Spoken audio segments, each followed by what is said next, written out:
Hello, everybody. Welcome to Seattle by Street Night, our ongoing Chronicles of Darkness game.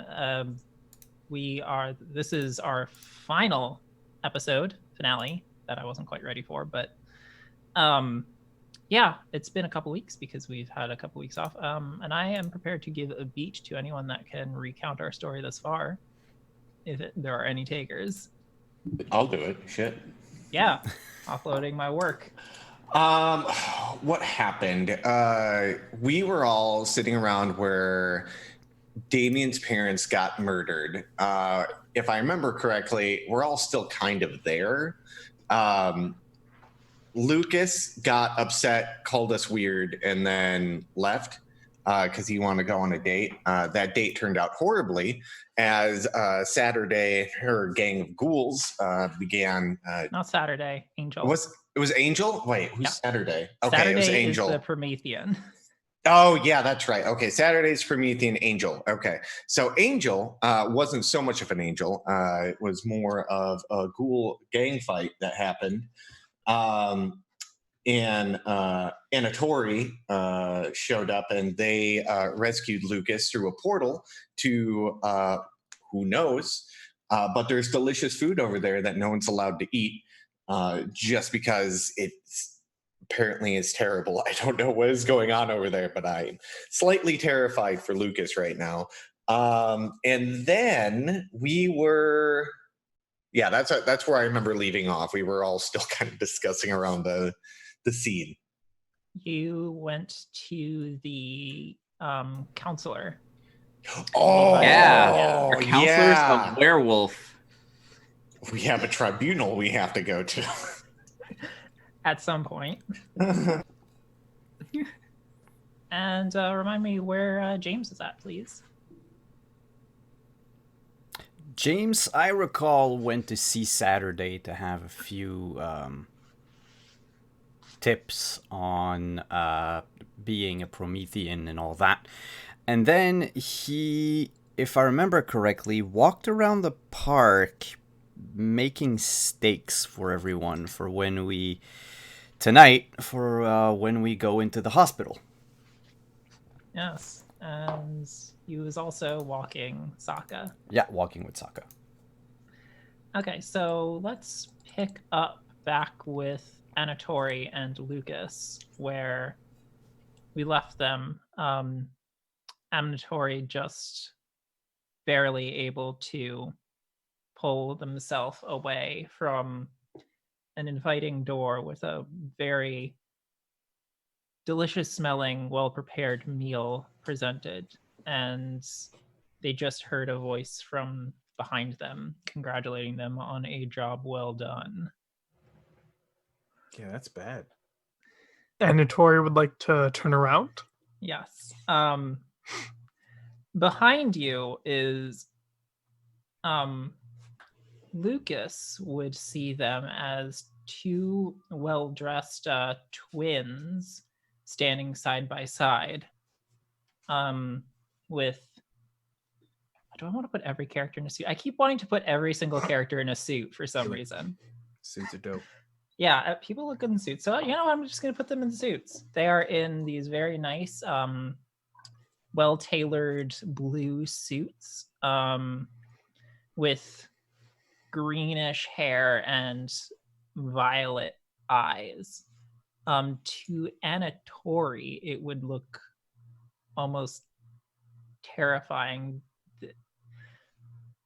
From Anatori's perspective, these two twins are almost like jigsaw puzzle amalgamations of the parts of what it takes you a moment to work out, but the parts of one person split a bit between two people with the gaps sort of filled in with these twisting bramble structures. Where they don't have hair, it's filled in with clovers. And each one only has one eye, and the other one has a purple rose in place where an eye would be. Okay. I look over at Anatori and vocally say, "You've got to be kidding me. Fucking magic twins? Really?" Do I know these two? I was in the court for a while. I don't think you know these in particular, but you can spot on their lapel a little pin that is sort of like a wound thread with a needle through it, Mm-hmm. which would denote a thread bearer. I'm also going to lean in. I'm pretty sure when this trope pops up in movies, you're supposed to run. So are we running? One of them reaches into a pocket and pulls out what appears to be kind of like a fuzzy apple and holds it out to Anatori. And the other says, "Temptation's pretty strong. You might want to get yourself topped off before you proceed any further."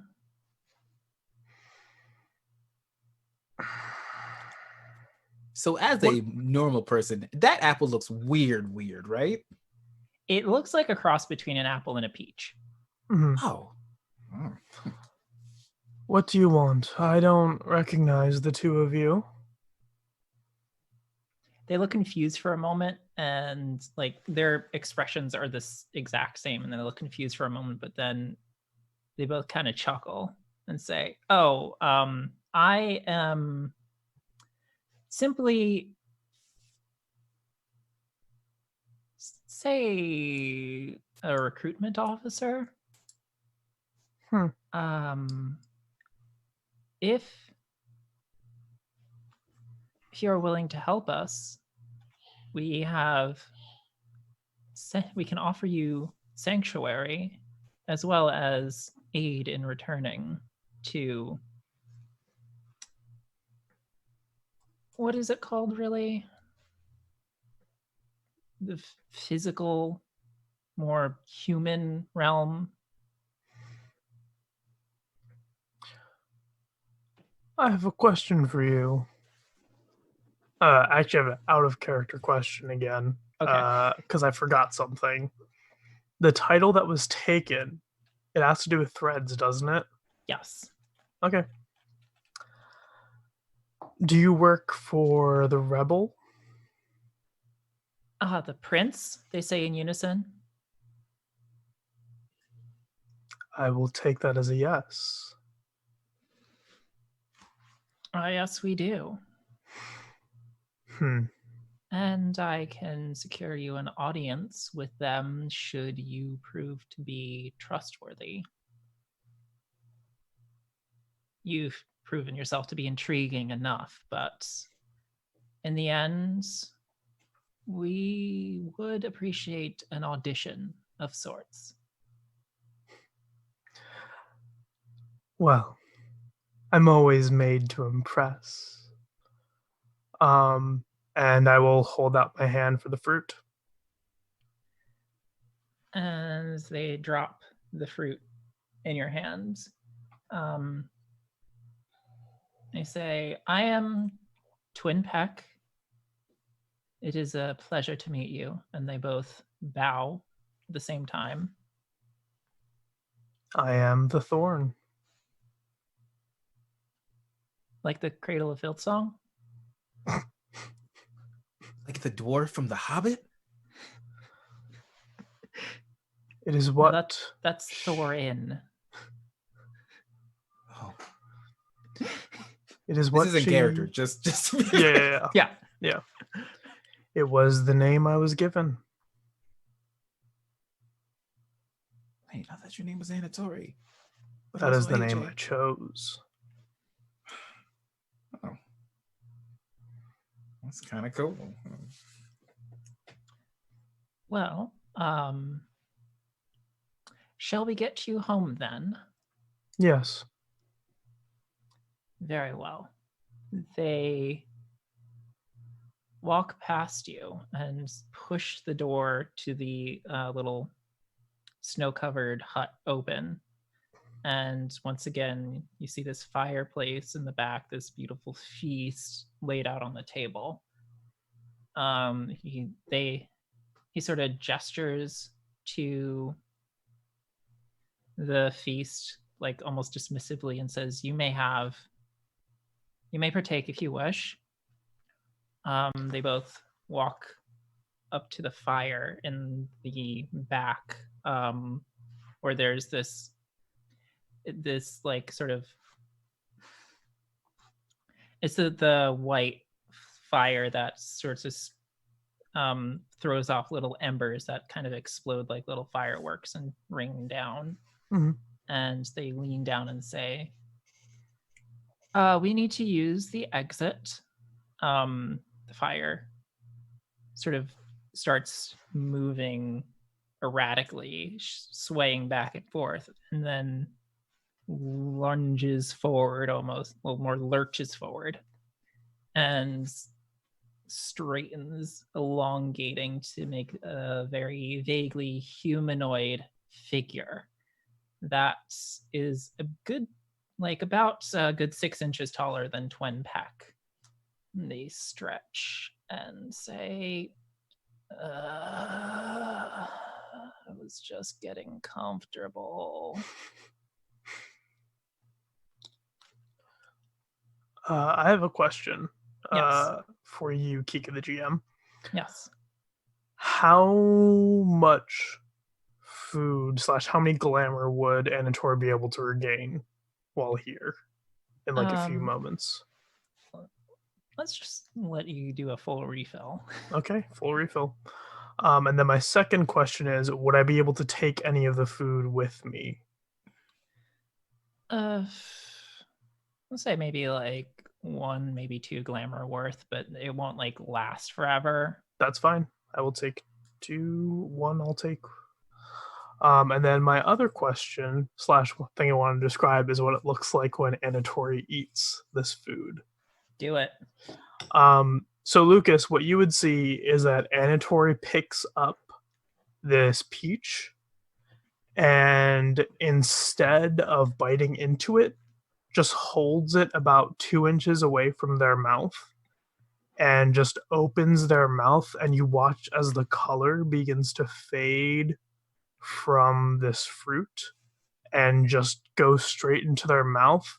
And as it turns gray, it begins to crumble into dust and fall to the ground. And this happens with everything they pick up in the cottage and proceed to eat. I pick up something. I would not eat that. I put it down. It will have an effect on you. I pick it up. And the fact that the storyteller has not read up on recently and would appreciate not having to make something up for. I put it down. Says Twin Peck. Oh. Well, I'm ready to go then. Can you do that with everything? No, food here is different than food in your world. Food here... Our world? I'm in between both worlds. I don't really have a my world. In this world, food is more metaphorical. It is a piece of this world's own magic, to use a term that your people would use. What do you mean, Mom? Sorry. I mean, mortal folk, humans. Are you not mortal? I have Yes, lived. Let's tell the human everything so that all the information that we have just leaks out all over the place. That's a great idea. Look, Says the okay, I fire. found out my dad was a demon hunter or a monster hunter or whatever, and I didn't eat your weird fruit. So if this is something that I learned, that's fine. Plus, I'm already here. The moment you say that your dad was a monster hunter, Anatori goes completely still and just like looks to see how Twin Peck is reacting. Both Twin Peck and this fire person are both also completely still and staring at Lucas very intently. I should clarify that he was not raised as a monster hunter. He just found out. Hey, his remember? father Oh was a yeah, but monster let's hunter. tell the not humans everything, right? I just want to go home.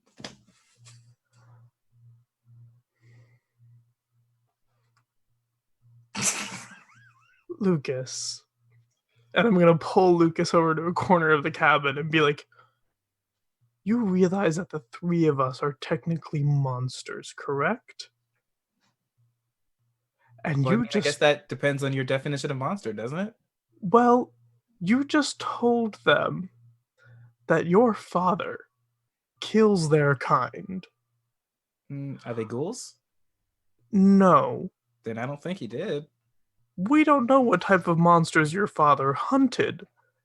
We just know that he was a general hunter. I kind of do. Lucas, Huh? I need you for Mhm. 10 minutes to not say anything, to not ask questions, and just let us get back to the mortal world. Please. 10 minutes. Because otherwise, they will trap you here for over 60 years and turn you into something like me.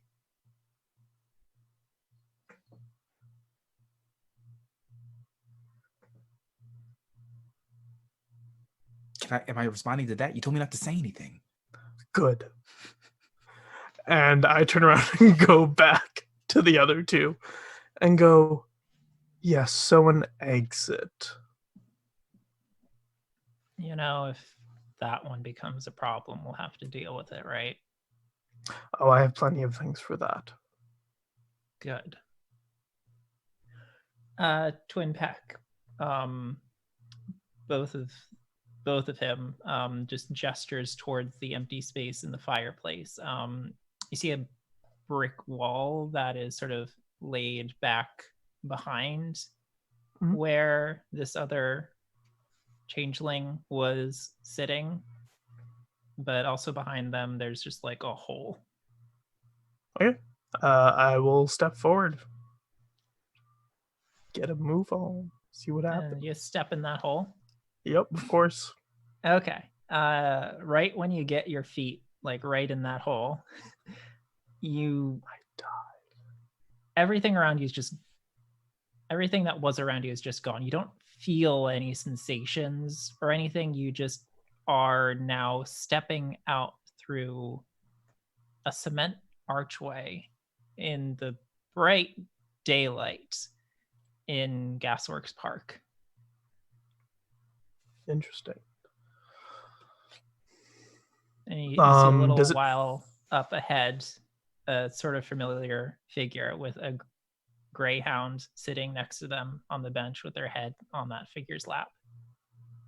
All right. Has Lucas followed me out? Not yet. I'm Lucas, going what are to you doing? wait patiently. I look around and I look at them very carefully. And I go,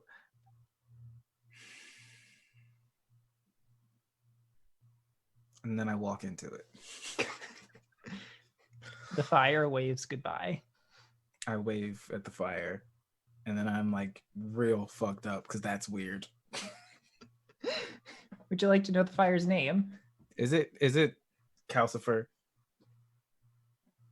Like, is your character like gonna ask its name? No, because I can't speak. Okay. Oh, you're mean.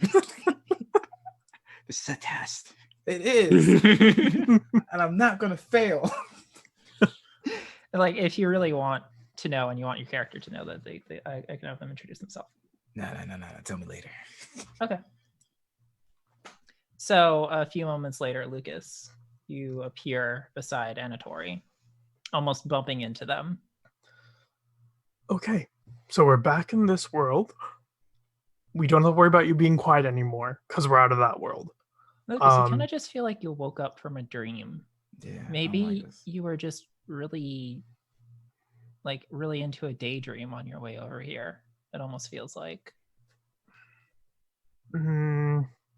You probably don't remember much. This is a normal problem. But you should remember all the things that happened before we entered the hedge, like the fact that you went on a date with someone who was trying to murder you.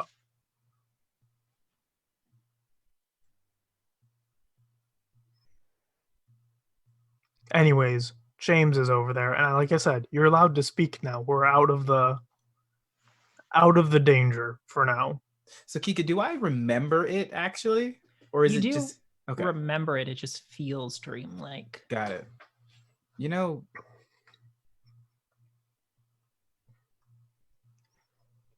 I do believe that you were AJ at one point, because you're still kind of an asshole. I'll be completely honest. Being an asshole is one of the only things that has kept me alive this long. Well, apparently being nice keeps getting me into trouble. So you know what? Maybe I'll take a page out of your book.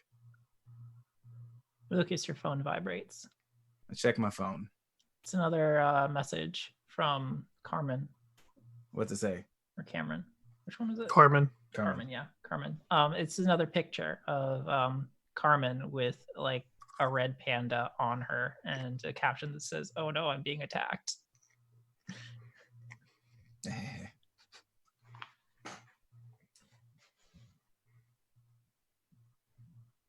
I put the phone back in my pocket until I can think of a witty remark. Lucas, I'm not telling you to be an asshole.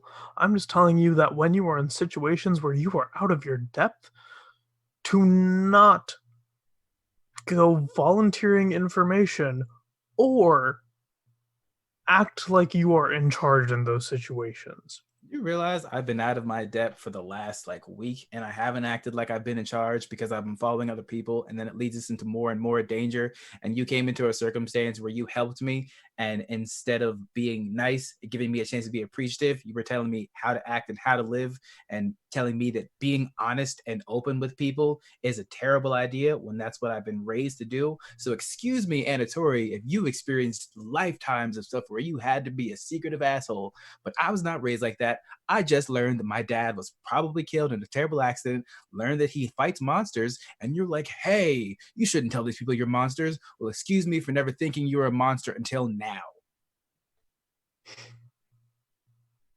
I never called you a monster. You did. And then I walk over to James. Hi, James.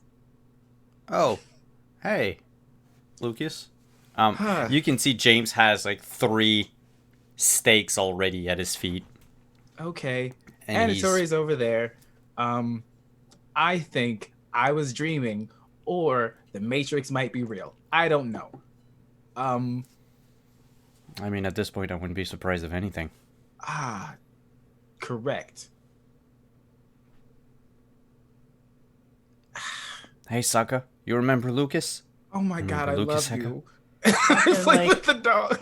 Sokka slowly opens his eyes, but once he sees Lucas, he jumps up and is very excited. And I play with the dog. Wagging. Everything is good again. This is my happiness in the world. I sent a picture of me and the dog to Carmen. I found a rabid dog. That's my caption. Yeah. I'll wave Anatoly over. Anatori comes over. Anatori. Not looking very pleased. And says, well, Lucas and I almost died. What? Yep. I tried going on that date. They tried to kill me. Still playing with the dog. It was an ambush. Okay. Speaking of ambushes, I need to find a payphone. A payphone? Wait, Lucas spoke about the Matrix. Is that how you warp? Yep. Through things? What? Why'd you want a payphone? We're in 2020. Oh my God, it's because it's the Matrix. No, it's because I need to call AJ's dad. Okay. Do you want? I used AJ's face in the cafe. I know that they got a glimpse of Anatori's face, or my face, but if they think that AJ has powers or is some sort of special supernatural being, they will hunt them down. But isn't AJ not like real? Like a double? AJ is a sort of like a printout of who I was when I was captured.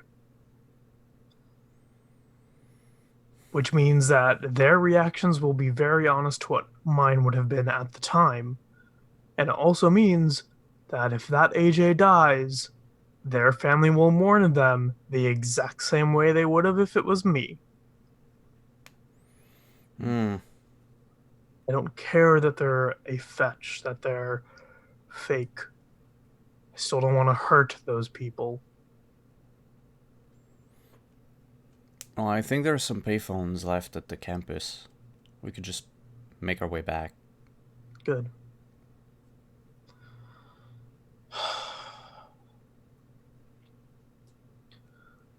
Are we still doing that thing tonight? Yes, I luckily have had a refill, so I am good to go. Where are the others? I don't know. We all went our separate ways. Oh, they went back to school. Can you send a text to them, checking in on them? Because we did put our two worst combatants together. I mean, they're just going to see the counselor. What's the worst that could happen? Well, my memory's a little foggy after 60 to 85 years, but I remember the counselor being written about in the journal that we found. Don't think it can be too good. No, but I mean, so were the Prometheans, and they ended up being fine. And so was the goose, and that ended up not being fine. No, you're right. Do you want to test it? I'll send a message, text message to Damien and Steph. Cool. Hey, we're heading back to school. Where are you? What you doing? Meet you there. You'll get a mess back. Meet you there. Sure. And then just, oh my god, tell you when we get back. What are you doing, by the way? Probably decompressing after that Decompressing, and I think, weren't we supposed to shop for... We were going to the Army Reserve. Yeah. We'll just Find say there's armor. one very close to campus to make things simple. Okay. There's a surprising number of things that are very, very close to campus, honestly. So I wouldn't be surprised if there was one just like 2 blocks off the campus. Yeah, there's... Yeah. All right. So what do you think we need? I don't think... This would be Army surplus, though, right? Not Mhm. reserve. Yeah. Yeah, surplus. Oh, for armors are a whole different thing. Yeah. We're at the National Guard right now. We're committing crimes. I think we need some sort of armor. Machetes. They said beheading. So let's find that sort of thing. Maybe I'll have a taser. Ooh, fire. I still have the lighter and the hairspray. Yeah. Oh, you know, one of those fake grenades that aren't actually grenades, but people think they are. One of those things. They always have those there. All right. All right. Armor, machetes, tasers, flamethrowers. All right. Anything else we think of? Ooh, I also have these $150 I got from the fight. We can buy some extra stuff there too. No. Yeah, that's true. All right. Well, let's go see what they have. Heck, I should probably pull up some sort of equipment list thing, right? Let me bring. But yeah, they definitely have like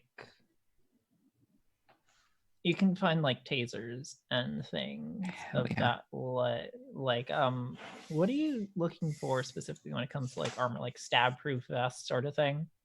Yeah. Mm-hmm. Yeah, you can probably find that. How many? I imagine it's not like a hot ticket item. It's probably something that they just have left over. They're kind of looking kind of ratty, and let's go with 3. Okay. I get those 3. Is there any Kevlar knuckles? Like the gloves with the Kevlar knuckles? I don't think so. That's not really Okay. like an army thing. Ooh. Ooh, do they Is have a it? helmet? I don't know. I want a helmet. This is like an area that I personally, Kika, has very little Oh yeah. knowledge of. What So were you asking for? make like a decent case for your items, and I will allow them. Oh, they always have helmets. I lived on army base almost my life. So yeah, they would have spare like kind of like old helmets and stuff. Nothing new, but like older ones. They have like those ammo boxes and like bags. Yeah, of course, sure. Yeah. My sister used one of those ammo cases as a purse in high They're very school. good. They're very good box. I'm currently looking up what they have for what they assign everyone. But it's an army surplus store, so I don't imagine they would have what I'm thinking of. They do have knives. They do have a lot of knives. They would have machetes. I know that for damn sure. Let me see. No, I don't want to. If that's the case, after we get done shopping here, I would go to a like Gander Mountain or like a outdoorsy store. Ooh, like a sporting goods? Yeah, sporting goods. Like REI sort of thing. Yeah. Yeah, you can go to the big REI down. It's a bit south. You have to go over the bridge and go down more towards Capitol Hill. Mm-hmm. But you can definitely go there. Sort of dipping back and forth a bit Mm-hmm. to several places. But yeah, go to the big REI, 2 floors, big climbing wall. It's got all the stuff. Got like it has this like weird sort of like luxury tent for when you want to go camping but don't want to feel like you're actually camping. Yeah. Mm-hmm. Oh yeah, those things. Yeah.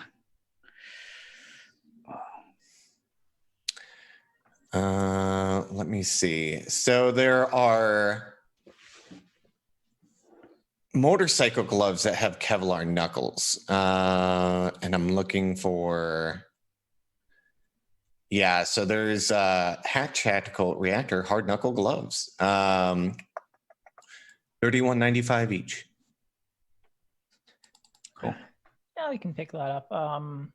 Between those things and the vests and the machetes and the helmets, it's gonna like strapping you on cash for a bit. You might need to save a little bit later, but Yeah. you are students after all. Can I get like half a dozen baseballs? Yeah, sure. You can get baseballs. Because I do not want to get close to these things. Do not give me a knife.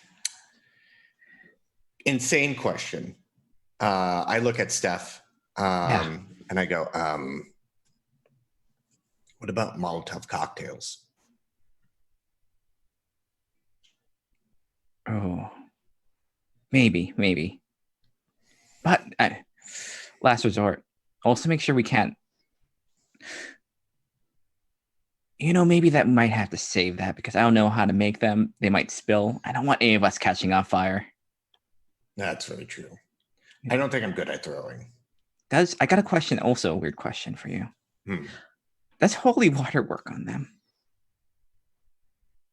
I'm not sure.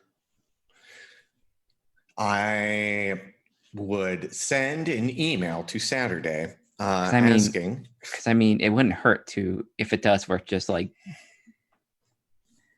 bust into the church, dip the gloves in the holy water. Seen that in a movie? That works, right? I would email Saturday and be like, how effective is holy water? you get a text, like an email back that just says, "For what?" Well, the question I asked about earlier. Oh, for the leeches. Yes. I have not personally tested it, which is my in-character way of saying out of character. I'm not sure on the lore of that. I know the lore of it. No, unless you have true faith, but that was the old rule, and I don't want to say that's the current rule. That was the old rule. The only way anything holy would work is if you actually had true faith, and it was depending on how many points you had into it. None of us have true faith, I don't. So the follow-up email would be, I think it's unlikely, though. Okay. I would look over staff and be like, no. Mm-mm. I guess we always have backup. Fire as a backup. Yeah. Well, I think this is the best we're going to do with the funds on hand. Mm-hmm. Well, let's go meet. Where are we meeting everyone? Oh, yeah. Let's text. I'll text James. Like, where?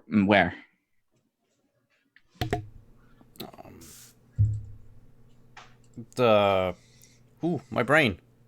The room that we use for the group. That place. Sweet. And then that place where you know they've seen you. Yeah, exactly. That's why I'm making this face. Never mind. Not the club meeting room. Where? How about that building that I'll give the. How about this building? I'll put the unfinished one that I kind of like skulk off to in there. How's this? Sure. Okay. And I'll send a picture of like all the equipment that we bought. It's like, look at this. And happy face. Instagram moments. Is there a goose following us? Oh no. Do an investigation. It's in the tent.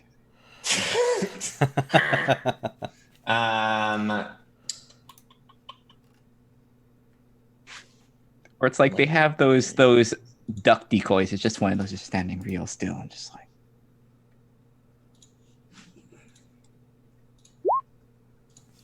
Zero successes. Wow, fuck. Not that you can see. I think we're safe. I don't think we were followed. Hopefully. Yeah. Well, we should get back to them. We don't want to push our luck. Mm-hmm. So where are you meeting? At that half finished. Oh yeah, the building. Sorry. Yep, the building. My brain. Okay, so let's just jump forward in time into all of you convening at this building. Just for reference, it is it was a building that was like mostly constructed but then abandoned for some reason. It is surrounded by a fence. There's graffiti and broken like bottles and stuff all over the place. But it's fairly deserted, fairly quiet right now. The fence with the barbed wire tends to keep people out for the most part. I assume Steph will show you where to get in past the fence and into the rundown, dusty, spider-infested building. Mm-hmm. Also, the bottles are maybe partially Steph's fault, so sorry. Yeah. There are a few like crows hanging around being kind of chatty with one another, but they leave you alone for the most part. I don't trust anything anymore. Plotting against us. Given the crows in Seattle, I wouldn't be surprised. That's fair. Well, we got some goodies. Money stretched a little bit, but hopefully this is useful. Did you get a knife? Got these, and I hold out a machete. Do you have a knife I can use? Machete. I mean, I'll take the machete if you are fine letting me use it. Steph will take out her little switchblades. Like, how's this? Do you want this? Oh, that'll work just fine. Here, you're.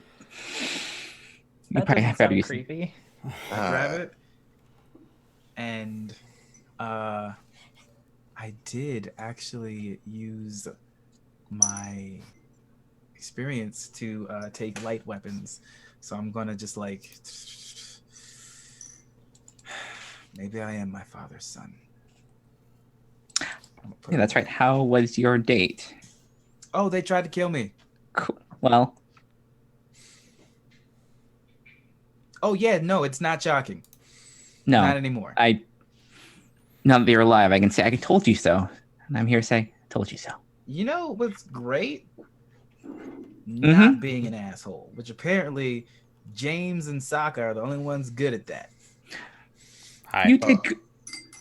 I got you some of these, and I give him the stab vest and the Kevlar knuckle gloves. I take it back. And Damien, you're all right.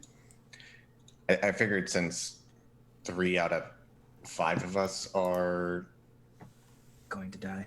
well, normal human mortal people. No. For now. Oh, Text. Me? Yeah. What's that?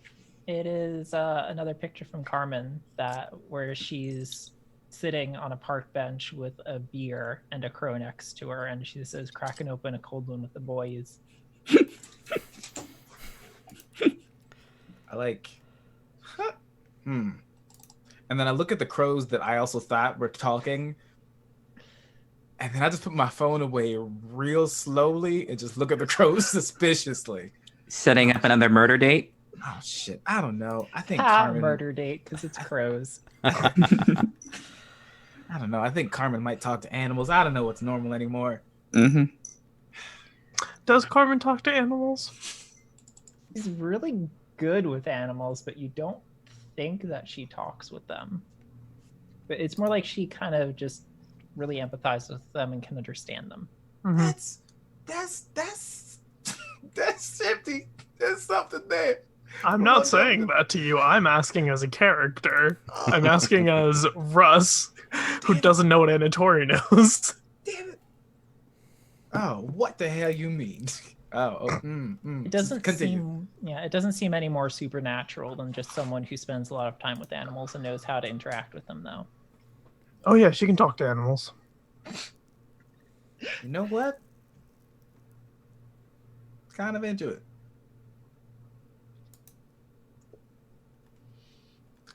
Can we talk about something else every time? Oh, we talk yeah. about... Yeah, Oh, you sent sure. the message about what happened with the Yeah, counselor. since no one asked. Yes. Oh, you know that yeah. counselor that... Are we allowed to say anything? I mean, at this point... I'm not human. Yeah, well, my counselor's a werewolf. There's a community of werewolves. Makes complete sense. We have to go to a tribunal Yeah. eventually. That's fun. Sounds like it's destined to be a good time. Or they eat us. I don't know. Which, by the way, I still need to find a payphone. Yeah, they need a payphone. Yeah. We should have stopped by one on the way here. So, Lucas nearly got murdered by ghouls. Mm-hmm. So I went in to go help out as AJ. Mm-hmm. And I wore AJ's face, and they saw me change out of AJ's face, and I thought maybe that might throw them off, but if it doesn't, I need to warn their father. Ooh. Payphone. Yes. Oh, there's not... Ooh. There's one. Nope, that one's gone. Oh, that's gonna be a little bit of trouble. Or... I have an idea. It's better than trying to find a payphone. Yes. Oh, happy ever afters here. They don't exist. Anatori gets up, and my brain is completely forgotten. Where are we? Where did we end up going? At an abandoned building. Okay, we're at an abandoned building. What's nearby? Not too far away is a bridge, sort of like one of the bigger. It's a big drawbridge. It kind of is a bit low to the water, but it goes over the sound. Sort of southwest side of the U District. Mhm. There's the Burke Gilman Trail that runs along not too far from there. There's a diner, a lumber store. Diner works fine. Yes. Okay. Okay. Anatori gets up and says, I will be right back.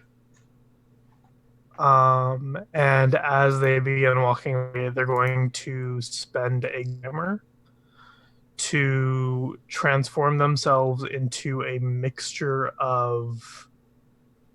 Is anyone Anatori has seen? So I would say mixture of like Ryan Gosling and Dev Patel. So you want to be noticeable. I mean, I'm already very attractive.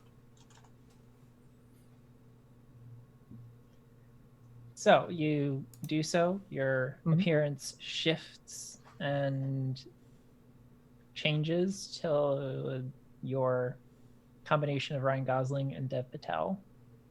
And I'm heading to the diner to go make a call. what is the name of that diner?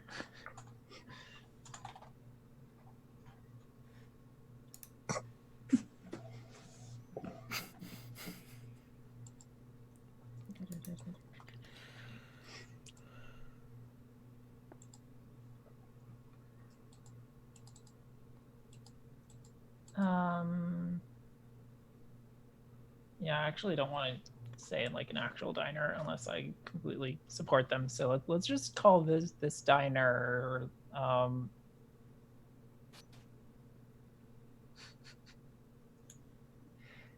It's a sea themed diner called the Shanty Shack. I love it. Mm-hmm. Yes, so Anatori walks into the Shanty Shack and approaches the counter looking for someone who works here. Yeah, the counter is sort of it looks kind of like it was like someone put like a decal on the normal counter to make it look like it was made of driftwood, you know? Mm-hmm. It's got those like laminated menus. There's one lady behind the counter, probably in her 50s now. Above her is one of those singing fish, but it's very obvious like someone broke it at some point, so it won't sing anymore. It takes her a minute before she turns around and notices you, and then she just immediately straightens up. Sort of her hand goes to like adjust her like sort of like brown hair, but it's under a hairnet, so she stops herself and just like goes to the counter and says, "Oh, hello. What can I get for you?" Well, ma'am, it's not really something that I need. It's more, I don't really need something to eat. I just need access to a phone. See, my phone died, and I need to call and check in on my poor puppy back at home. Oh. He got real sick right before I left on this trip, and I just want to make sure he's okay. Okay, can you roll me? What do you think you should roll for this? I think this would be like a manipulation plus Subterfuge? either subterfuge or Yeah, maybe, I would like, say those two. Okay. Yeah. Or manipulation persuasion also works. Oh, yeah. Which would yeah, you one or the prefer? other. Okay. Manipulation, subterfuge. Fantastic. Because you don't even have a puppy. One success. Wait, can I add a die for being so beautiful? Because I do have striking looks. I was taking that into account with when it came to the difficulty. Okay, fantastic. She looks sympathetic and says, "Look, I'm not supposed to for, non-paying customers." But then she sort of leans in and says, "But if you want, I can cover you the cost of a coffee and let you." Ma'am, that will be mighty fine of you. Yeah, she just smiles and gives you a nod and points to a door off to the side and says, "Just go in there. In the office, the phone is, it's right there on the desk. Just don't go around like through things." Of And course. yeah. Thank you very much. And Anatori will go ahead and head into there, making sure to look at any cameras in the building. There isn't one in the office, but there is one out in the main area. Want to look directly at it. Okay, you do so. All right. And then I'm going to head into the office and call. I would say that Anatori would remember the phone number for their dad. I think they would too, yeah. It's probably been some instances where they had thought to call it, but never did in past. Or maybe weren't in a place or when to call it. Yeah. And you think back over all those times, they sort of like flash through your mind unbidden as you reach for this phone and dial each number. It rings a few times before you hear a click, and then sort of a very tired, old, but very familiar voice saying, "Hello." Mr. Jody, I have something to discuss with you. Who is this? That's unimportant. Let me just tell you that this is about your kid, AJ. Is this Their some life sort of is in threat? danger. Are you threatening AJ? No. Voice sounds very cold, very stern, and completely awake now. I'm not threatening your child. What I'm telling you is that someone, an interested party, is very, very interested in seeing AJ hurt. My suggestion is to get AJ out of town, or possibly take him somewhere else, take him on a trip. That would be my suggestion, but let's just say if they don't get out of town soon, things are going to get ugly fast. You heard about those break-ins recently in the dorms? Do you think this kind of shit is funny? Oh, absolutely not. Calling a retired dad to threaten their kid like this? You trying to scare me? I'm not trying to scare you, sir. If I was, I'd tell you that I know that your kid has a gun that you provided in a safe in their room, along with a full magazine of bullets. I would also tell you that I know their schedule. I know that they have class and they start listing off times and days. And I would also tell you that I know they're part of some sort of club. If you wanted to be scared, that's what I would tell you. Listen here. If anything happens to AJ, I swear to God, I will find you and I will make you regret anything. I will make you feel any pain that you inflict on AJ, and I will make you fully regret ever having lived. Now that's not very kind. But anyways, I've left you my message. What you do is up to you. Just know that if anything Hear a click and happens the to line them, goes dead. Oh, okay. And Anatori is not happy with how the conversation went, but knows that they're doing their best and puts down the phone and goes to leave. Okay. As you Oh. leave, there seem to okay. As you leave, the lady at the counter gives you a wave and a smile, and there's a hot cup of coffee, like in a to-go cup for you. All right. I'm going to pick up the coffee and take it with me. Give her a little wink, say, thank you. Seems the puppy's going to pull through. Very Well, nice. I love my little dog. That's so great to hear. Hope they stay safe. Do you have any pictures? Unfortunately, no, I don't. It's on my phone, but my phone's dead. That's why I came in here. Yeah. Well, if you're ever round through here again, I'd love to see some pics. Of course. Now you have a mighty fine day. You too, sir. And Anatori heads out. Okay. Is there any discussion that goes on while Anatori's away from the group?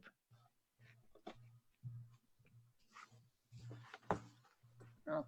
Well then, Anatori comes back to the building and returns, still looking like, what were those two people again? Dev Patel and Ryan Gosling. Mhm. Dev Patel and Ryan Gosling holding a to-go cup of coffee. Who wants some coffee? Hand the cup to Steph. I'd Oh, suggest that you throw that cup out far from here. Okay, and she'll just take the sip. It's possibly the best coffee you've ever had in your damn life. Yeah. Ooh, this is good. Where'd you get? Oh, was it diner? Yeah, it's from the Shanty Shack. Oh, this is good. This is real good. It's a good diner. Not because I haven't eaten anything in like a day, but this is good. Anyways, what's the plan? Yeah, I guess we should figure out. Well, we have this stuff. I don't know how much. Hopefully, it'll be of some use. But how are we getting in? Into the hospital? Yeah. I mean, we're not planning on walking through the front door, I assumed. So we break in. Of course. And there's ways. I mean, there's always hatches on the roof. Emergency things.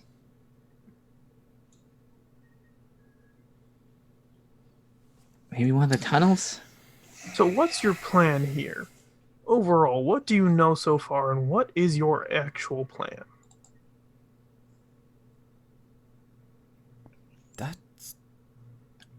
I thought we were going in the hospital to just look for Carol. Look for something out of the ordinary. Follow that trail, hopefully lead us straight to Carol in some sort of room hidden in the hospital, guarded by vampires. I don't know. I mean, that was my idea of it, right? That was sneak and look around. Okay, so we're gonna head to the hospital, break in, and look around. We can. Well, I can go scope the place out, see if I can read any auras on anyone. Haven't you learned that reading auras is dangerous? It is dangerous, but if we can actually predict what's in there, then it might give us an advantage. Yeah. I should probably go too, as much as probably. There's a lot of bad memories in hospitals, but if I can pick up something that would lead us to Carol. I mean, we don't know exactly what we're looking for, so. the We more can't just eyes. send 2 of you in with no protection of any sort. Well, we're waiting till night, right? But there's thought you bound to were still be people in the hospital. Agreed.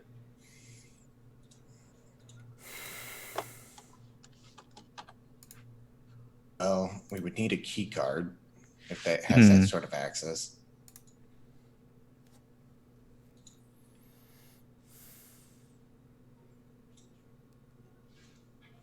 Lucas, what are you thinking?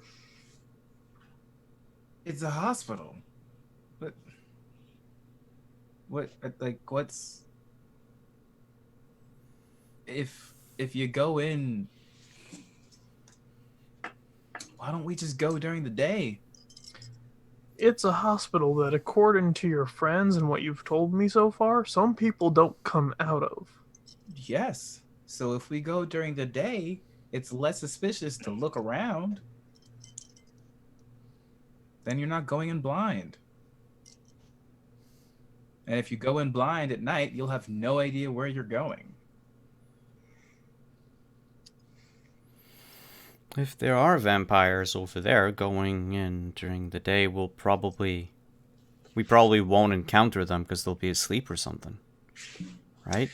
Do you guys think the tunnels go to the hospital? No You- clue. I mean, that But- would be easy in an... Tunnels are a terrible idea. We've learned that. Didn't There are it- ghouls and vampires down there. Anatori, Mm-hmm. didn't AJ say that they saw when people get hurt in the fight, there's an easy way into the hospital? I don't know about that. I know that I'm there's there. a medic nearby. Cameron. Getting into the hospital, though.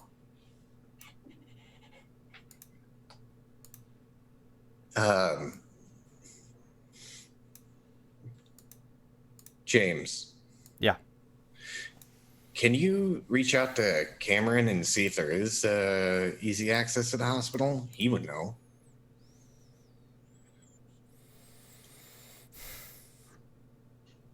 I don't have his phone number.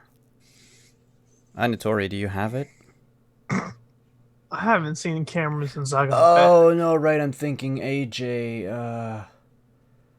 AJ might have it, but I'm going to tell you right now, AJ is off limits. Well, I can just go back to Gaswork Park. I can email Saturday.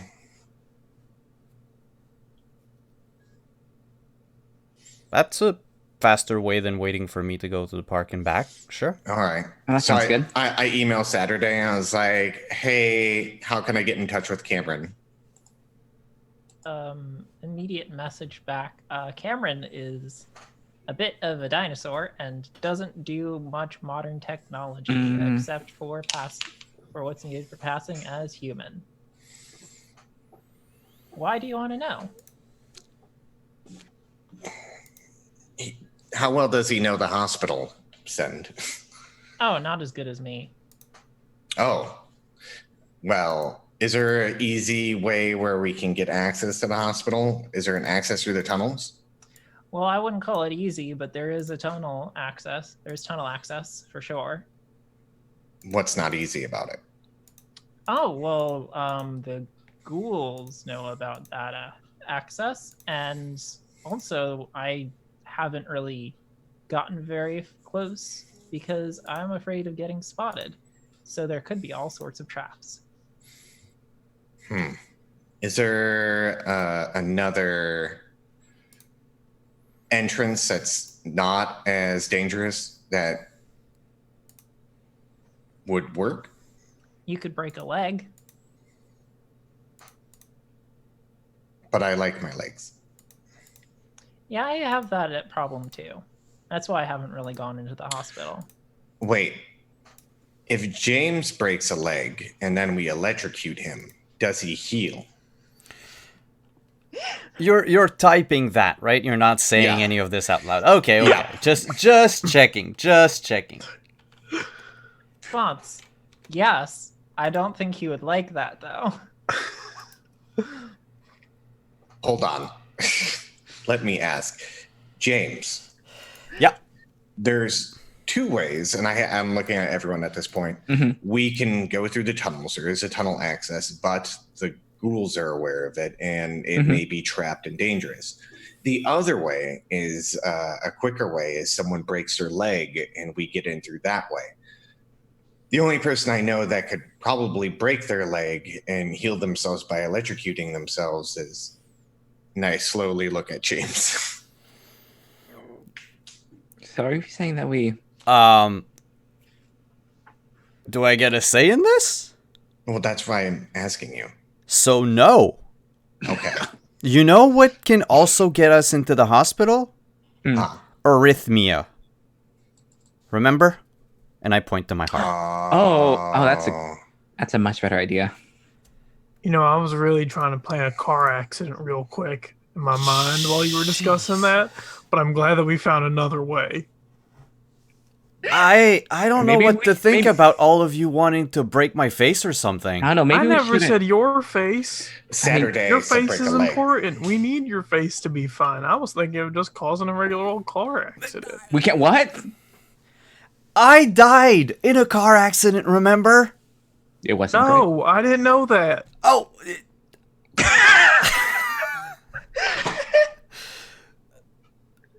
Well, yeah. Lucas looks around, and there's like, you know that moment when someone has like, I'm in too deep. Everyone's bought in. Everyone's bought in hard, except for Luke. For Lucas. He's like, this is bad. Oh shit! They're trying to hit somebody with a car or Lucas, electrocute a man. You get another text, Lucas. What's it say? Carmen again.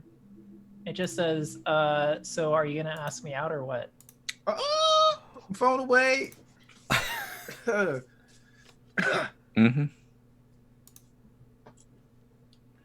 I like that. I like the No response, phone away. She's just fidgeting. Are you ghosting her? No, I just don't know how to process it right now. Oh, okay. Oh, you don't know how to process someone asking you out and not wanting to murder I didn't you. tell you that. Yeah, you don't know. No, I ain't that's telling true. y'all nothing. Y'all don't get to know about Lucas's personal life. That's his one safe place. I pull up my phone and say, yes, I just have to go kill a vampire first. So is that a joke? I'm out of character asking Oh, you. yeah, I say that. Okay. This is the easiest way to find out if someone's a demon or not. I say I have to go kill a vampire, and then they try to come and kill me. 2 birds, 1 stake. It's fine.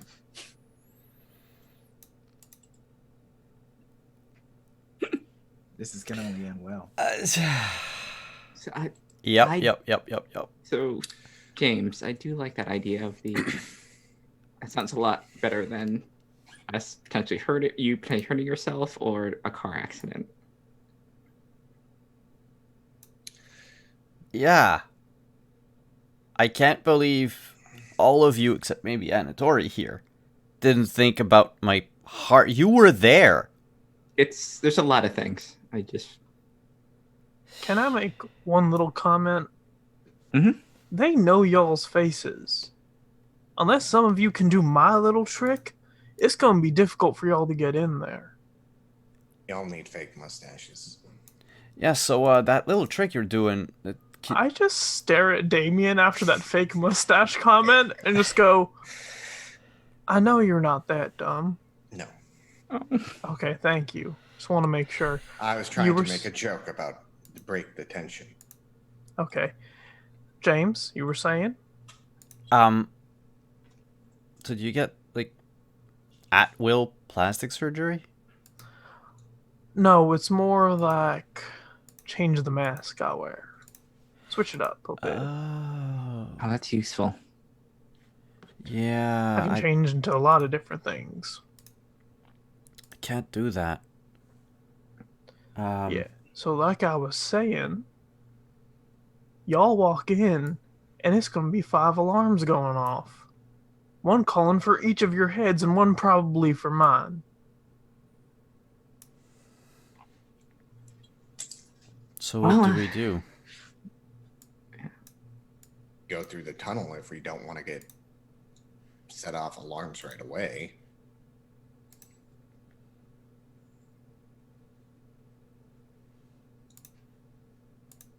I mean, we did do an okay job avoiding the traps in the other tunnel. And I'd rather honestly face traps rather than finding, ghouls. Or I could start a mass panic. You can what? You're going to have to explain that a little more. See, I'm kind of good with emotions, Mhm. and sometimes if I want to, I can make other people feel the emotions that I want them to feel. Mm-hmm. I can cause a mass panic and y'all just slip in. Yeah, but isn't it going to be on the news or something that there was a mass panic at the hospital? I mean, mass panic at a hospital? Great, so what? I guess it does make sense. Look, if you want to get in on notice, you have to do something. Going in through the front door isn't going to work unless you have a plan for it. Going through the tunnels is probably even a worse idea, because if the ghouls know about it and they know that y'all have been digging into this, they're going to be interested to see what you're doing, where you're going. All right. And once again, each of y'all have had your faces seen so far. You're right. You're our only wild card. Yeah. Well, Appreciate that. I think that actually would work out a lot better. So if we could do something where the mass panic happens, and Steph, you could maybe possibly get a badge from one of the doctors, bump into them. Oh, yes, key card. That would be so hard if there was a panic. All right, then.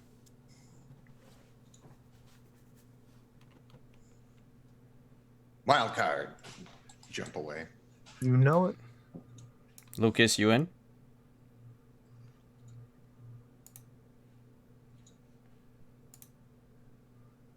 And there's just a really long, awkward pause. I'd just like to say they know your face as well, Lucas. I don't care. I really don't. Nothing here makes sense anymore. This is all chaos. No matter what I say, you're all either going to go out and die or whatever, but We have to find Carol. Lucas, you don't have to keep going along with this. You can always just go home. No one's forcing you to be here. AJ I'm left. aware of that. I am going to do this, and then we will see what happens, because you've made it very clear they've seen our faces. So I'm going to go in and make a resolution.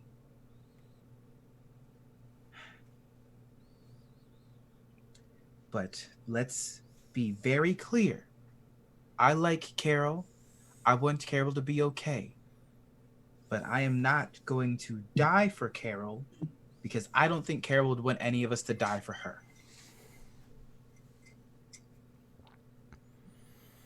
Understood? Yeah. I mean, I don't plan on dying either. Understood, Anatori. There we go. Now you're a little bit of an asshole, and that works totally fine. I understand. Crystal clear. Steph? Crystal Damien? clear. Do you understand, Damien? Hmm? All right. Let me drop this dog off at my mom's, and we can go. Do you need I'm someone to not come taking with? the dog to a hospital. Sure. I'll go with Lucas to his mom. Yeah.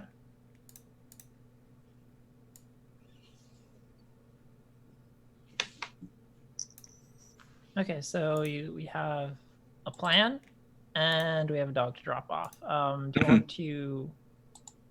Let's keep the dropping off of the dog short, so Yep. y'all have time to. Oh, yeah, tackle I your figured- hospital stuff. If there's any emotional stuff, we can do that in a flashback Mhm. next season. Is there a goose? Oh God, Stop asking about the goose, or you're gonna make the goose happen. you summon the goose. I never stop thinking about the goose.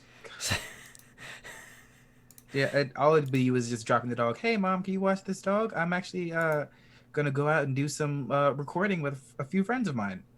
It's the club I've been talking to you about. Blah blah blah. Love you. I'll see you later. I tried to hit on his Stay mom. safe. Oh my No. God. I'm kidding. But I say, I know that your legs can be fixed, so I'll break them. But don't you want to be able to call me daddy from now on? God. Hi everyone, I think my mom's calling. I think I have to go home. And Mom, they're drinking alcohol. I need to go home right now. Stream over. That's it. Game That's it. canceled. Ooh. there's comedic relief. Release all the tension before everything goes to shit. Yeah, because Fair. the emotional support dog's leaving us Good. temporarily. I'm saving this dog because y'all the worst. Y'all about to I Am Legend this dog. I haven't even watched the movie and I still know what happens. I won't watch it. Anyways, continue, Kiki. I'm distracted. Okay, so on your way back to regrouping, you just get a text that says, "LOL, tomorrow 8 o'clock?" ?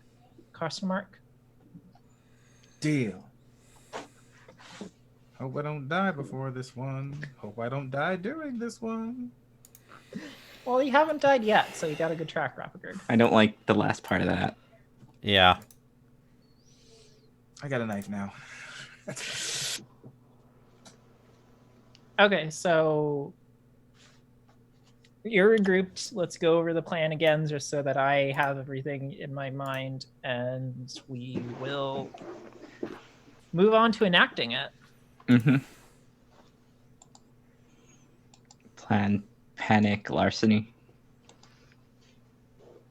Well, so do we stay all together and we go in, or like, and then mass panic and then we start searching? Well, or do you want some of us I to go have in to first? be. None of you should be in before the panic ensues. Okay. Because the panic, if you can see me, if you can observe me, it'll affect you too. Hmm. How will we know we're okay to come back inside? As soon as you hear the screaming, you're good to go. Should be easy enough to slip inside. Just have to keep an eye out for some with credentials, some with the pass card. Okay. Whew.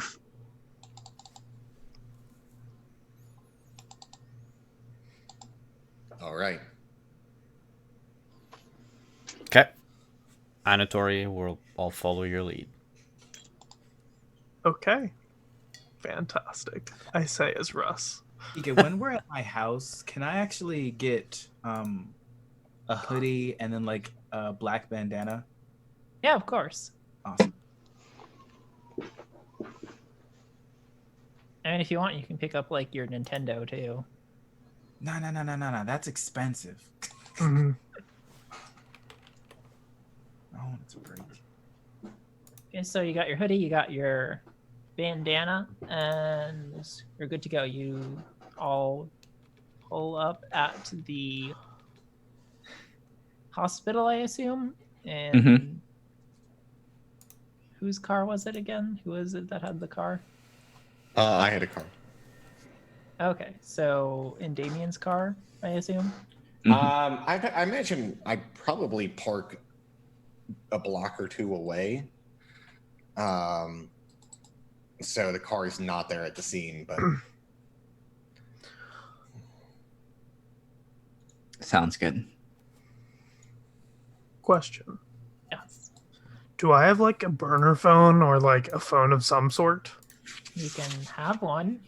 Cool. I'm going to text Carmen Yeah. a few emojis because we communicate basically only in emojis. And I text her a spool, a needle, and shaking hands. You get back eggplant, eggplant, explosion, eggplant. I give back thumbs up.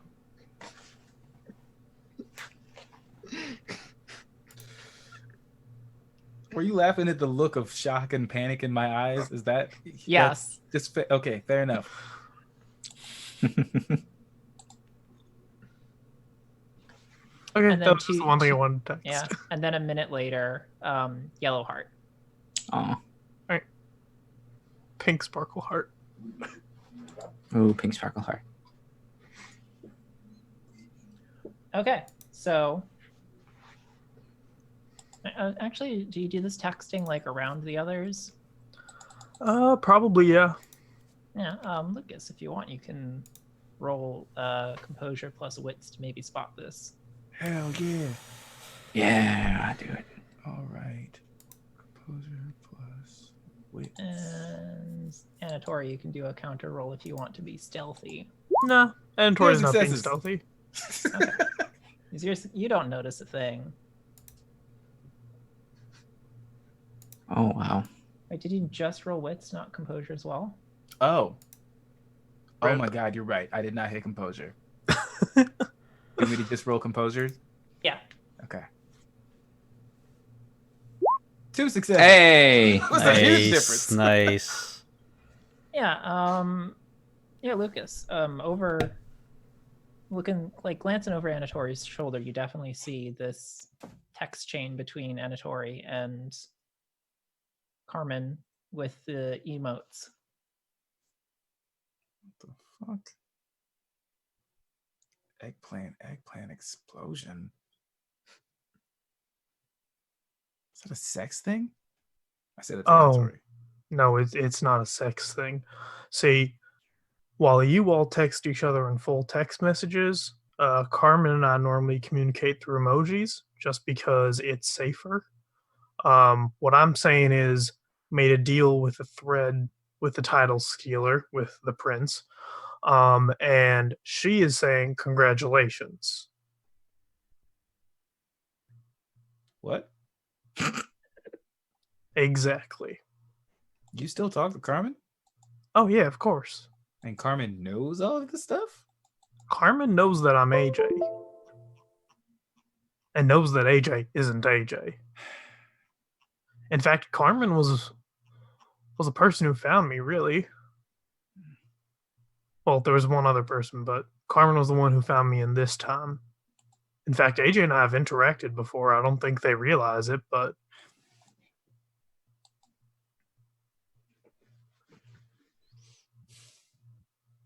Carmen human?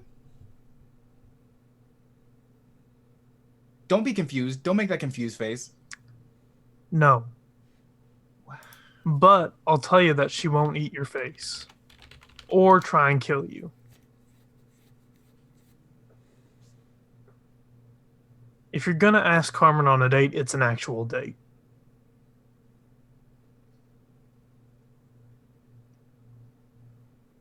Is You don't anyone in have to Seattle believe it. human? Me! I have no clue. I'm human. It's As far as probably we just know. these three and maybe AJ. No, wait, AJ's a fetch thing.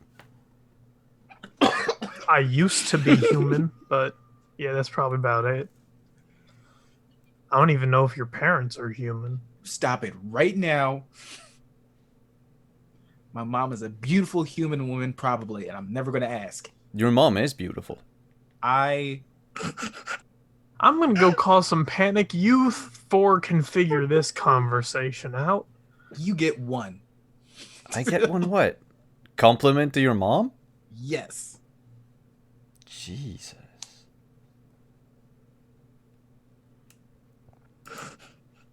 So, Anatori departs from the group and Mhm. heads towards the big, almost like circular entranceway to the hospital, there's a big circular information desk in the middle of this entranceway. Like to your left, you have like some check-in station.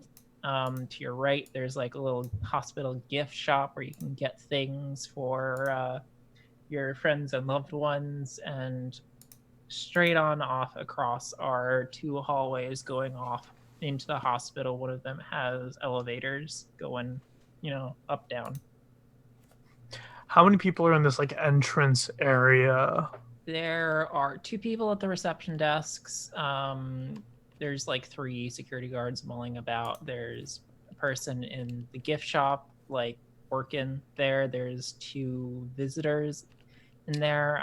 There's a little old lady being wheeled out on a wheelchair to her taxi cab that's outside off into the like check-ins area. There's quite a few people, maybe like 5-6 people waiting, 2 people running things over there. There's like occasionally some nurses and volunteers that go in and out.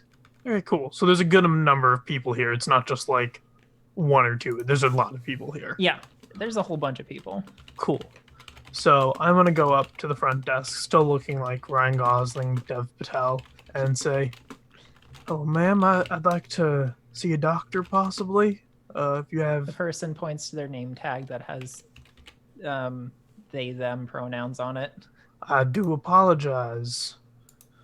I'd like to speak to a doctor, if at all possible."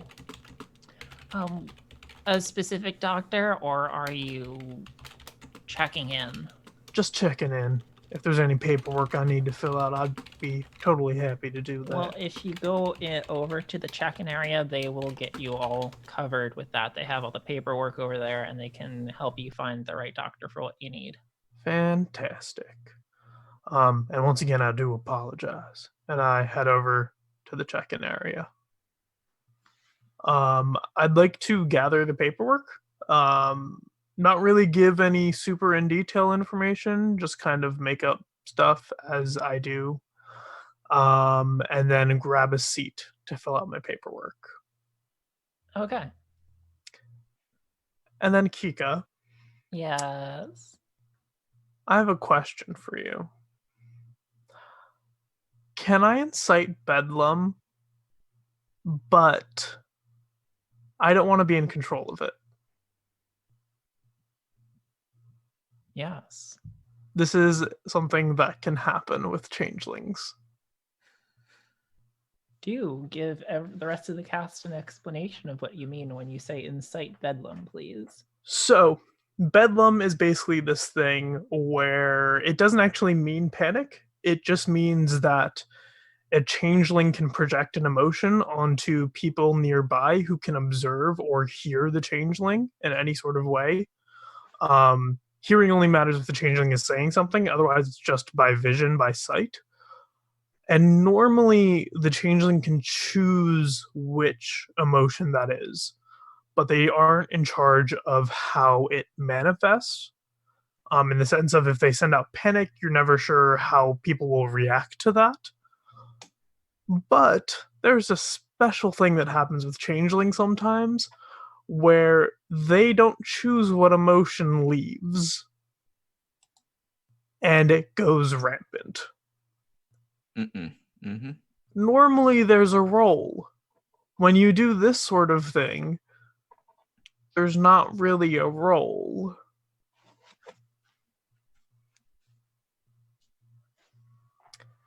Yeah.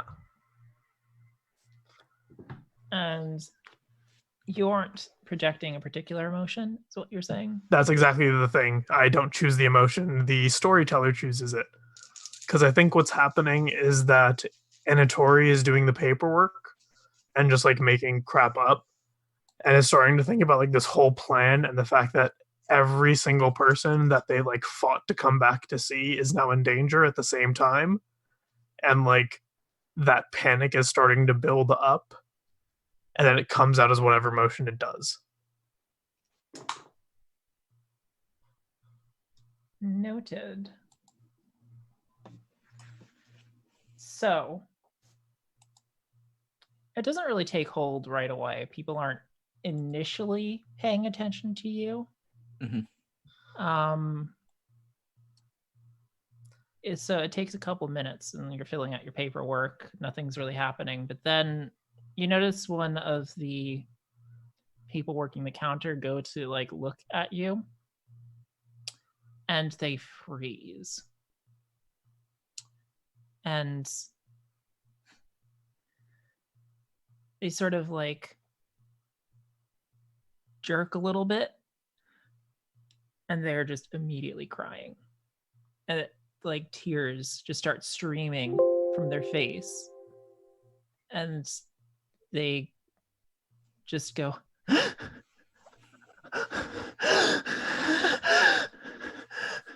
and their coworker comes over to check on them, and they place their hand on the person's shoulder and ask, "What's wrong?"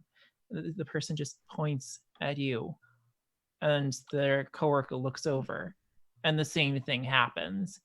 And it's just these two people staring at you with tears streaming down their face. They look completely, almost heartbroken from the sight of you, just amazingly just distraught. And this starts spreading to every single other person in the area, just one by one, as they start looking at you. And you are just getting more and more the center of this attention, where everyone's just sobbing mournfully while staring at you.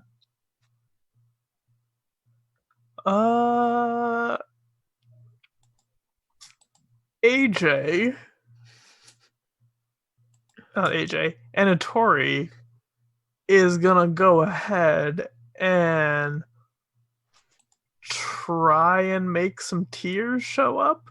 Try and like cry to sort of blend in with everyone else.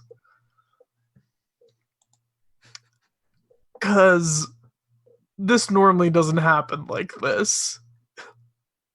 Normally everyone isn't like, that's the source. But Anatori is assuming that this is because they weren't really in control of it all, that it's happening like this.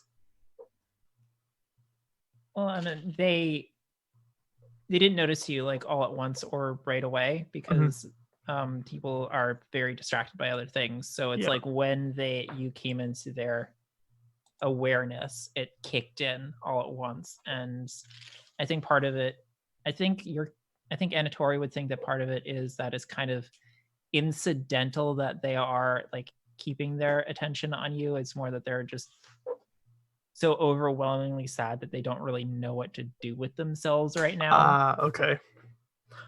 I'm gonna send a quick text to the rest of the group, giving a thumbs up emoji.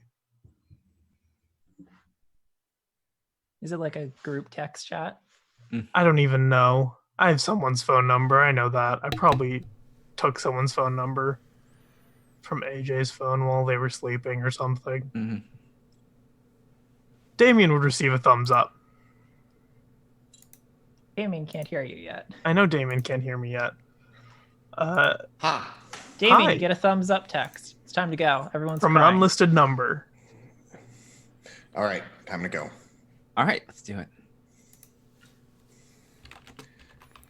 Okay, so the five of you burst into this aforementioned described hospital entranceway, and every person there is like on their knees, bawling their eyes out. One person is curled up like in the fetal position, and they all seem to sort of like, they aren't like completely full on looking at Anatori, but they all seem to be kind of like directed in Anatori's rough direction. And that is just, Anatori, you were like pretending to like cry as well. So Anatori is there crying, and everyone around Anatori is crying, and it's just spread out through this entire lobby. The guards just seem to be completely besides themselves and are just down on their knees like, I don't even know why I'm so sad, but everything's just so awful.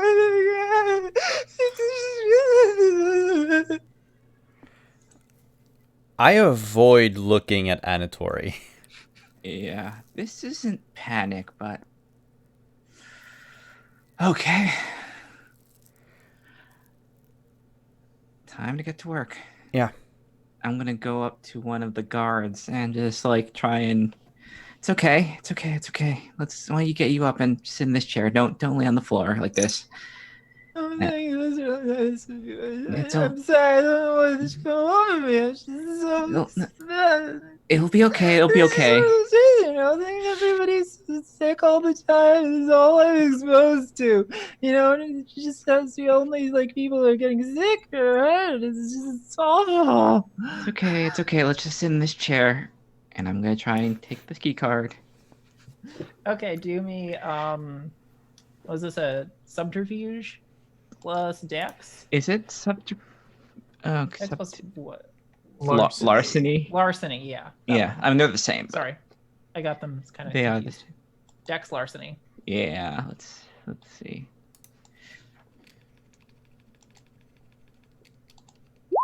Oh boy. One success.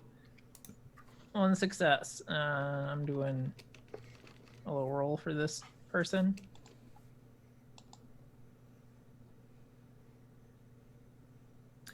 What happens on a tie usually? Personally, I give it to the player, but that's Yeah. me. Yeah, I think it makes sense for it to go to the player. So, you sort of reach, and like as you're reaching, like the person like jerks as they just start bawling more, and it seems like they're like the way their head moves makes it seem like they're gonna just look directly at your hand, but you quickly move it to like rub their back, and then like come in with the other hand and snatch their key card. Mm-hmm.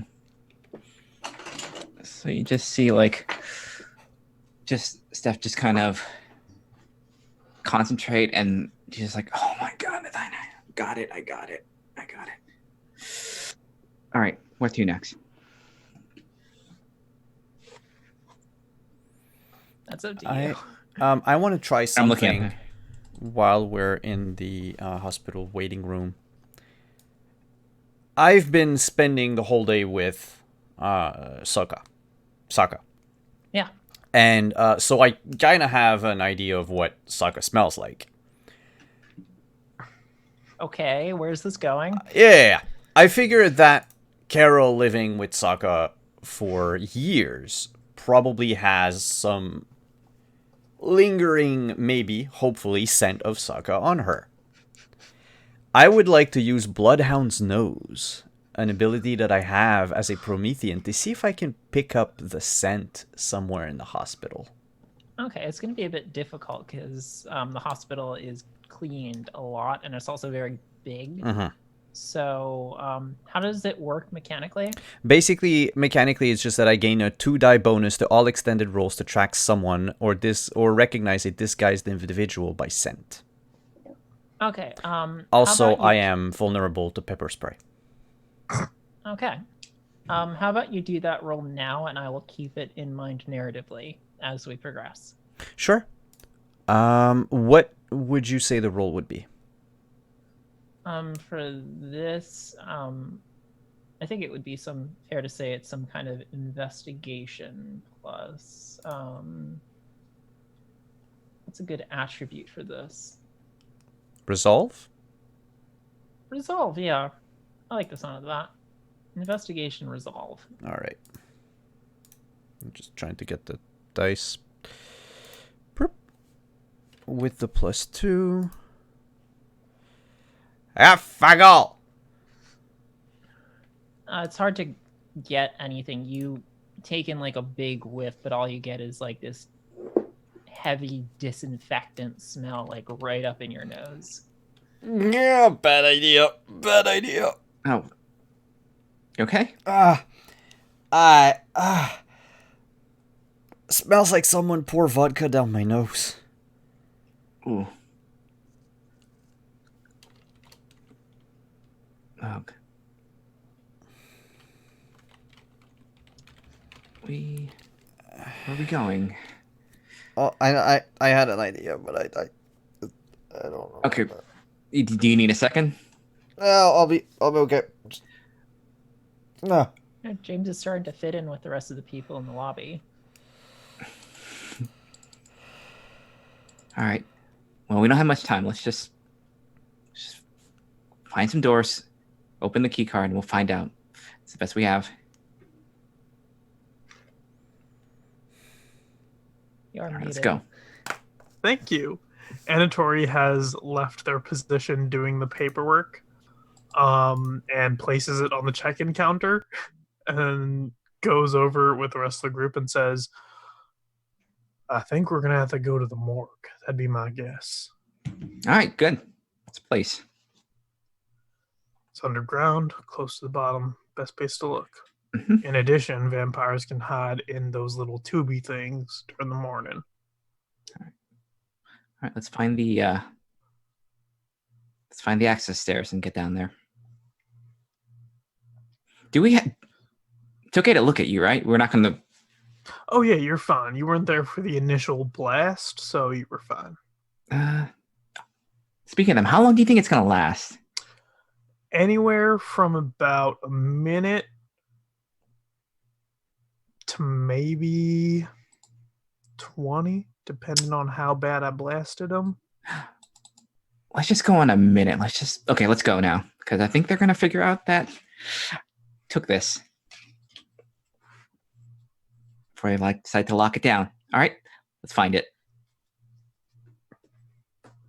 Okay, so you leave the lobby, go deeper into the hospital? Mhm.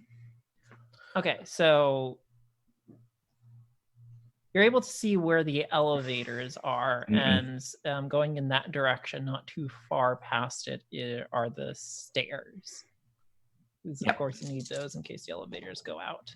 I don't want to be stuck in an elevator with ghouls. Okay, you do need a key card to access the stairs though, but you whip that one that you got out, bloop, Mhm. and it unlocks. Yeah. Let's go. Head down to the morgue.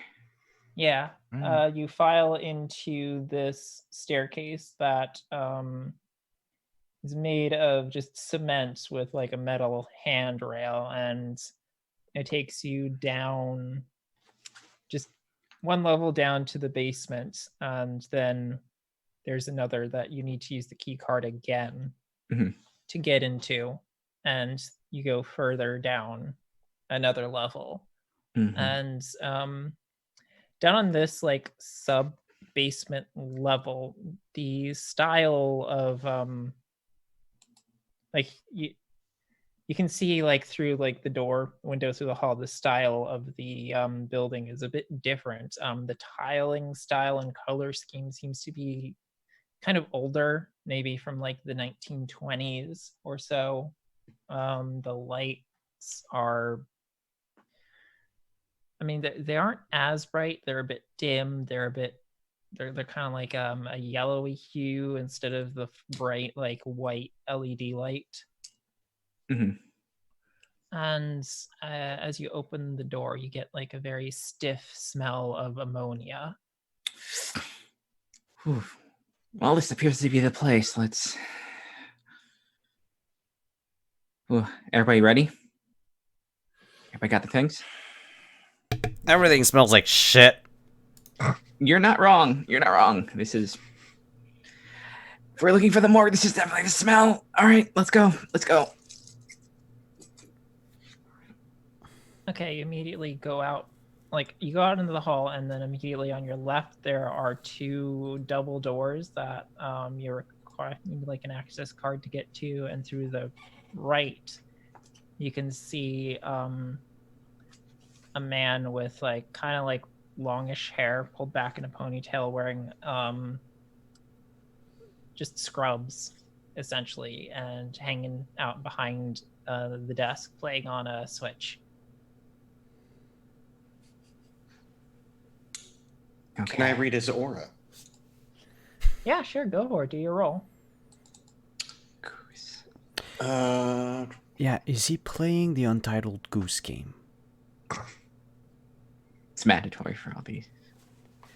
It's the game of their people. Yeah, you gotta pay homage to our god, the goose.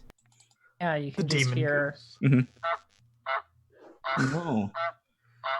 What's their composure? Their composure is 2. All right. Hi-ya! 3 successes. Yeah. Oh dang! You're starting to get the hang of the aura reading again, getting more comfortable with it because you've been using a lot lately. So it just takes a mere moment for you to look at their aura and just see like a very soft pink. It doesn't really seem very usual. It's almost comforting to see how human it is. Not a ghoul. Anatori puts away the knife they were holding. Well, then let's try our best to get past them without them knowing us. Do we need to go that way though? Well, the double doors. Do they have headphones in? No. Because we can hear the honking. Yeah, okay. All right. They aren't very perceptive though. Okay. Let's try to sneak through. Okay, so I would like all of you who are sneaking past to describe me how you're sneaking past and do me a roll based on that description. I am so it's like a hallway and then there's like a desk and I imagine there's an opening and then double doors at the end of the hallway. Yes. Okay. I would like sneak up and then only if he like dies or if they die in the game, I would stop, wait for him to start the game back, and then keep slowly moving forward and kind of line it with the game. But you don't die in an Untitled Goose game. Yeah. I only work here. All right, here we go. I'm not the most stealthiest person, but I don't have nothing in it. I'm gonna spend a willpower. Fuck, are you kidding me? God damn it! Would you like to decide how you spectacularly fail this, or should I? I can do it. It depends. It's did I go first or did everyone else go first before me? I personally think Anatori would have gone first. Yeah, I think. Okay, Okay. that doesn't make sense. I would like to think I went last. So, Actually, Anatori takes a step up and says, "All right, y'all, I'll see you on the other side." And touches the cracks on the wall and is going to use their blessing to completely disappear. And then a few moments later, they reappear on the other side of this, like further down the hallway past this person. Do you need me to explain the blessing, Kika? Oh, I know it. Okay, cool. What should I roll? What kind of roll is that? It's not a roll to use the blessing, but if you'd like me to roll with it, I can. It just costs willpower to use it. That's fine. You used your willpower. That's fine. Cool. And it's an ability. Does anyone else go before Damien? Yeah, I think Steph is just going to do the old way of just running underneath underneath their peripheral vision and just trying to be as quiet as she can when doing it. She's used to sneaking through. Solid sneak through. Mm-hmm. So, I mean, she's used to breaking into places she's not supposed to be. All right, let's please. Okay, we're both. Does anyone else want to see if they fail? I would like to see if I fail. I will not use a point of will. That's fair. I succeed with only 1 die, remember, mind you. You know what? I want to try because I also only get 1 die, so I want to see if having less is more. So, yeah. No, it's not. Okay, so James manages to make the least amount of noise out of the 4 of you. How would you like to describe this cacophony of stealth? Oh my god. Damien trip us. Yeah, I think it could be like a Scooby-Doo moment where the person in the front, after Anatori, basically stops dead in their track, and then everybody just bumps into them. And Tori on the other side of the hallway, just like, I had 6 dice. Yeah, and the noise of the 3 of you like falling over each other alerts this person at the desk, and they look over and sort of like up and down. So it's like, whoa, what are you? You're not supposed to be here, are you? You don't look like. What are you doing here? No, we're here for a criminology class. We're supposed to be here meeting one of our professors. We were let down here. Man, you're not supposed to let people down here. Roll me some lying.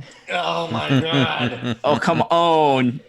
Oh, All right. Manipulation and Subterfuge, I believe. subterfuge. Streetwise? no. yeah, let's ripperoni. I'm gonna definitely spend a willpower on this one. Fuck man, this is gonna go bad. +3. Please. 1 success. Yeah. Quick roll behind the scenes here.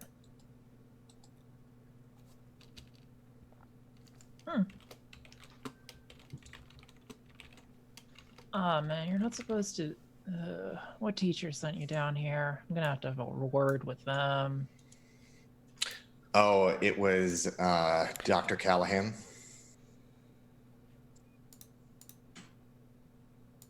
Let me just write that down. And Okay. he like pulls out a notepad and writes it down. Says like, you're not supposed to go through here unaccompanied. Like, I can. Do you know what room you're supposed to go to, or you could like wait here? I guess. They told us that we had to go. There's like a waiting room down the hall or something along that lines. That we're supposed to go wait there. Only people waiting down there aren't alive anymore. Yeah, it's kind of a study of anatomy and how the body decomposes and how you can analyze to see how visually how long a body's been dead for by certain aspects and different ways that they died. So that's the current study that we're going through right now. Well, that's all fine and good, but I'm not supposed to like let people by, at least not unaccompanied, you know. Like, Well, I need to worry about my job, right? I mean, you're here. We're not unaccompanied. You're just going to be a few feet away from us. Yeah, but I'm not supposed to like leave here. No. But, I mean, are there anybody else past you?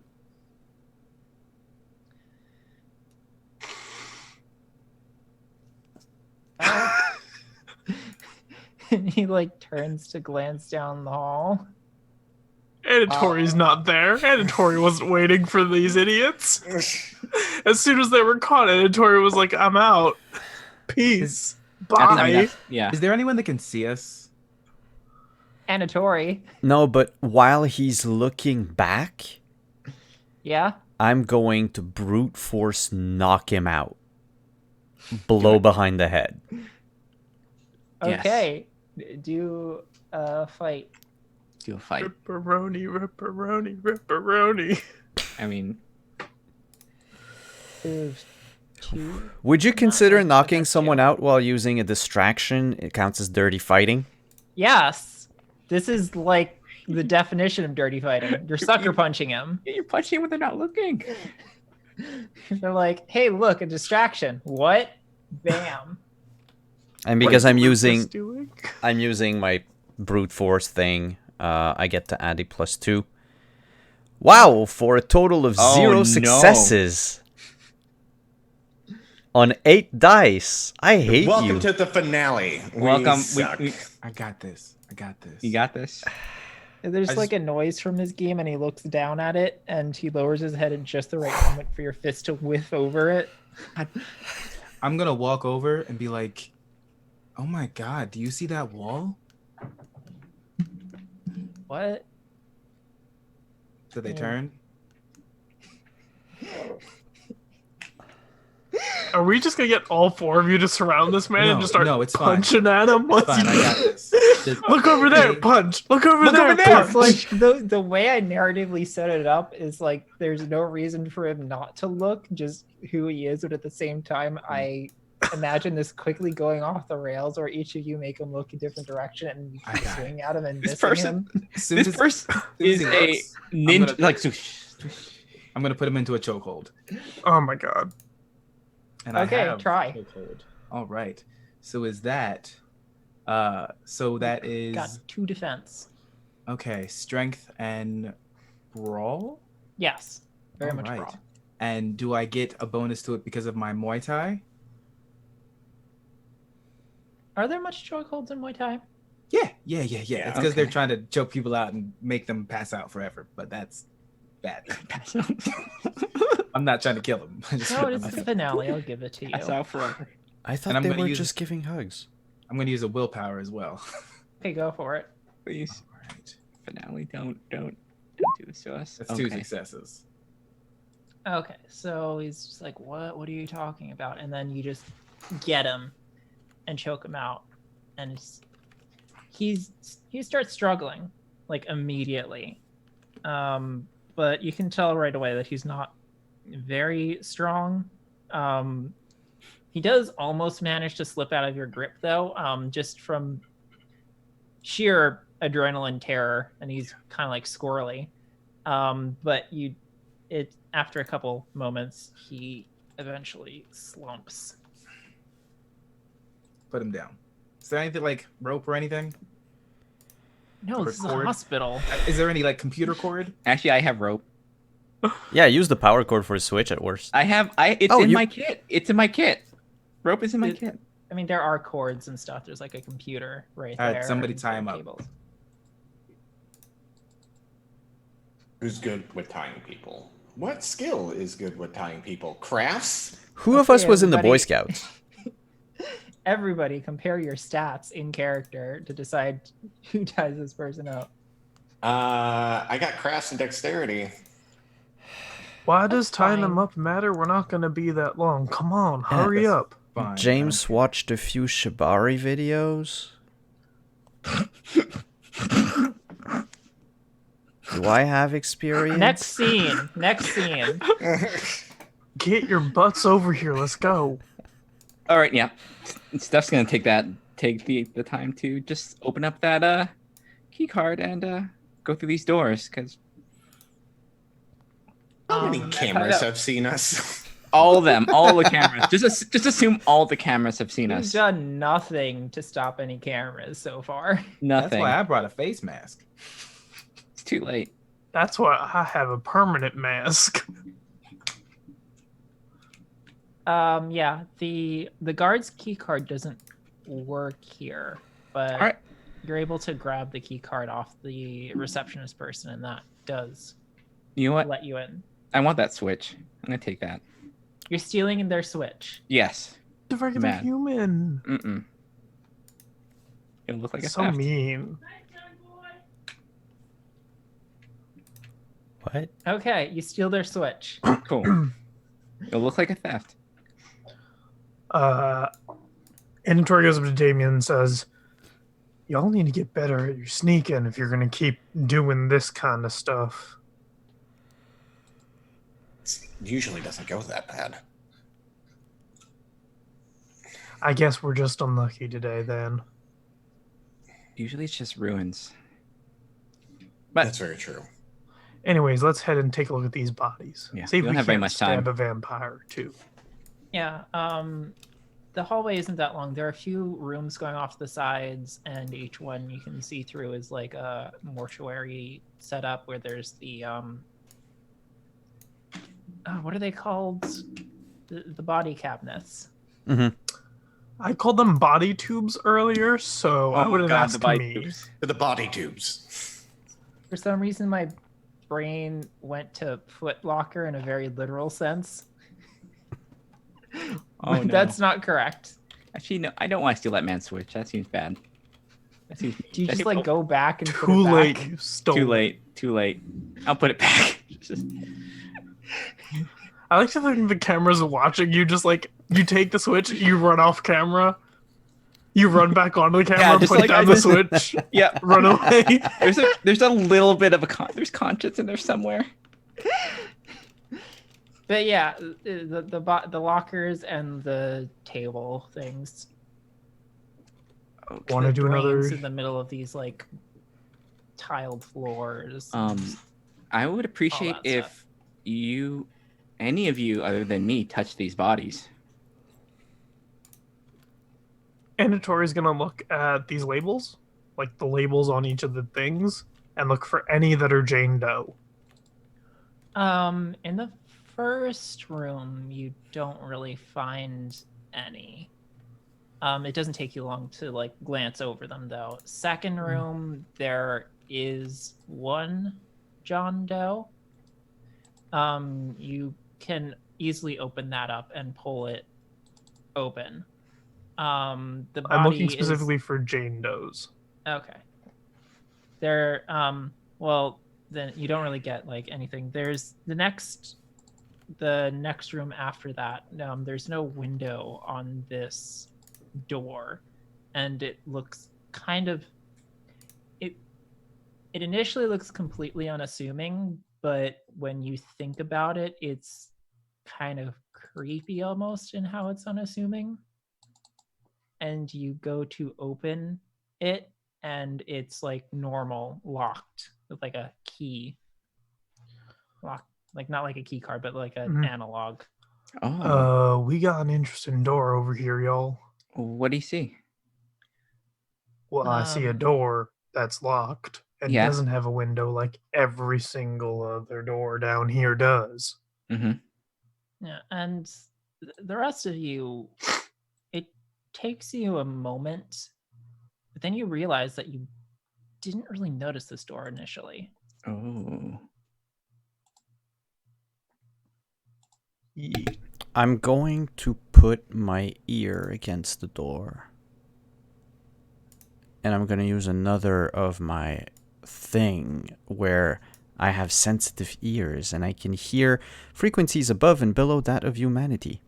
Mm-hmm. Subsonic vibration, dog whistles, sonar, etc. I want to hear. I want to see if I a hear. dog. I know. No. You're just. It's called somatic You humor. You're like 2 upgrades away from just full on doggo. You're like you are almost anamorphic. No, but I want to hear. I want to see if I hear someone breathing on the other side.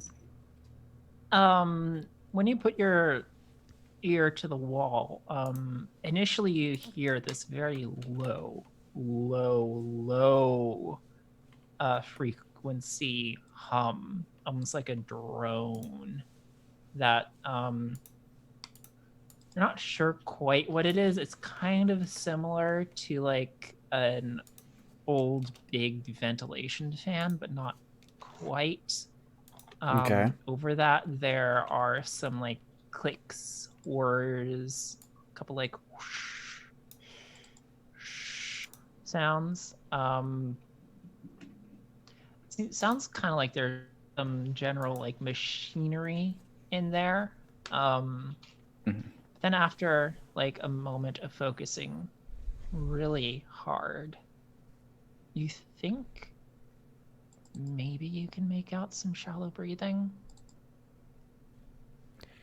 it's a little over. It's kind of like overlaid with all these other sounds, so it's hard to pick out. But you think maybe there is some, but you can't get a good beat on like the rhythm of it. Maybe there's more than one person in there, but given how shallow the breathing is, they can't up out. Mm-hmm. I think there's someone or multiple someone's beyond the door. Beyond there. Yeah, and machinery or something. Maybe like a fan. We should definitely check this out. So who here You is good heard? at lock picking? Fantastic. James, can you do something for me? You can. Yeah. You can hear through there. Yeah, I can hear. All right, I'm gonna need you to. I'm gonna try and move the little tumblers in here. You need to tell me if I'm going in the right direction. Oh, sure. I'll get my head closer to the lock. I'll take my tools out and see if I can do this. As this is going, a thought occurs to you. This hospital, this place where there's lots of death and terror and trauma, you'd think there'd probably be some ghosts around, but you just realize that you haven't felt a single one since you got on premises. Sometimes you can just sort of feel them around and you'd expect to have like an overwhelming pressure, but here it's like nothing. I was thinking about that and Cool. I didn't want to say it. You should always say it. I always have a fun answer. Oh, that's the problem. I was afraid of the fun answer. I don't like that. Mm-mm. This ain't no real hospital at all. And Okay. Murder basement. Oh God. I would like for a roll for lockpicking, please. Okay. And James is helping, so I will be lowering the difficulty on my end. Okay. Modifier, so that's a dex and larceny. Yep. 1 success. There's something about this lock. It's almost confusing as how you work through it. It almost seems to like not. It's almost like the geometry inside is different from what you'd expect. So you feel kind of like you're working blind. But with James's help, you're able to just barely get it to turn. Yeah, I think when you And it just like goddamn unlocks. thing. What the hell? Like, God, jeez, there we go. See and we'll just open it up. The door slowly creaks open, and as you open the door, you get like a whiff of like almost old dust and like a musty smell, maybe a hint of mildew, and then the scent of. It takes you a moment, but then you realize blood. As you open the door fully, there aren't any lockers in this room. It's a dimly lit room with just, gurneys on either side, and in each gurney lays a person with each one appearing to be asleep.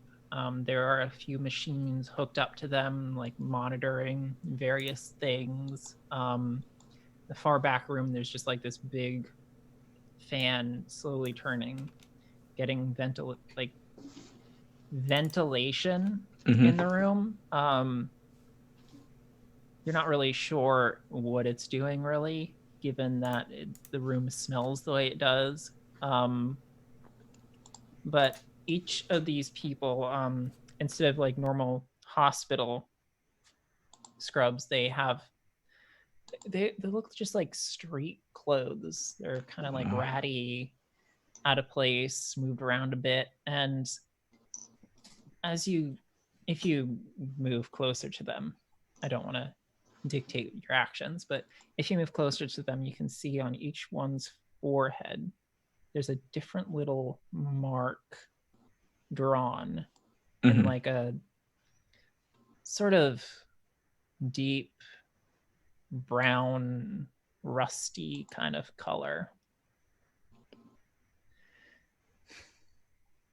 What the hell? Are they hooked up to anything? Yeah, there are like monitoring equipment around them. Like it appears to be mostly normal, like hospital monitoring equipment. A few people have like oxygen Mm-hmm. on them, but then there are a few other things that you don't really quite recognize. Oh, shoot. They're wearing street clothes, right? Yes. Let's do it. I'm gonna put my hand on it, on one of their clothes. I'm gonna try reading. You definitely can do a try. I would like you to roll. Yep, that's what was it? Was that composure and occult, or was it resolve and I think it was composure. I'm not okay, sure. I mean they're the same, but just Okay. all right. I have a specialization that, so that's 5. So that's 6. So that's plus the 1. Nothing. Nothing. Yeah, you touch it.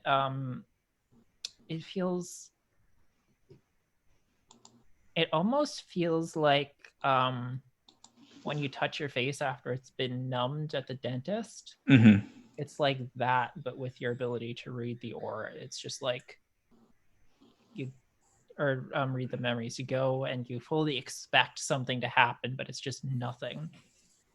It's weird. It's almost comforting how you're able to actually touch something and not get anything off of it. You haven't like had that experience for a long time, but it's also kind of off-putting because you know something should be there. Yeah, I think she just realized she's like, I'm not getting anything off this.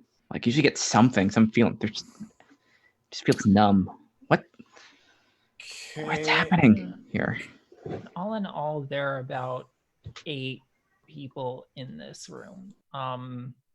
Towards the back, there is, when your eyes adjust a bit to the dim light, you do notice a familiar, like sweater, familiar hair, familiar body type, a bit skinnier than you last saw it, but you see Carol back there, towards the back corner.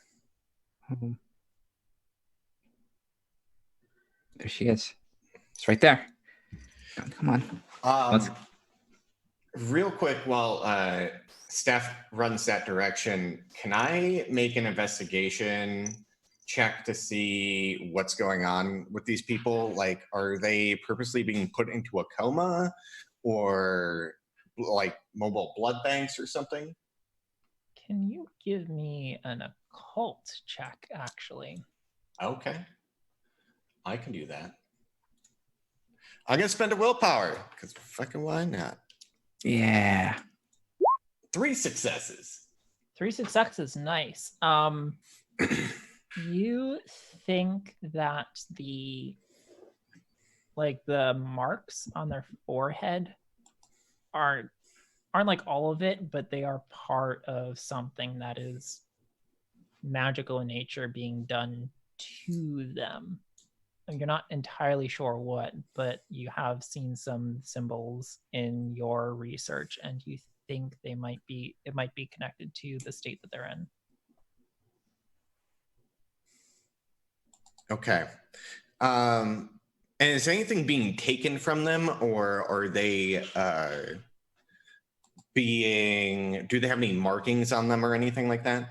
Other than the symbol? Not that you can see without like moving their clothes around or anything, and it doesn't look like there are anything like tubes or anything hooked up to them. They don't seem to be being drained, but they are definitely monitored, and you do think they are kept asleep. Okay. And As Steph like runs over that way, and I'm looking at the body, I'm like, "Be careful! I think it's magic, like maybe blood magic. Like that's dry blood on their forehead."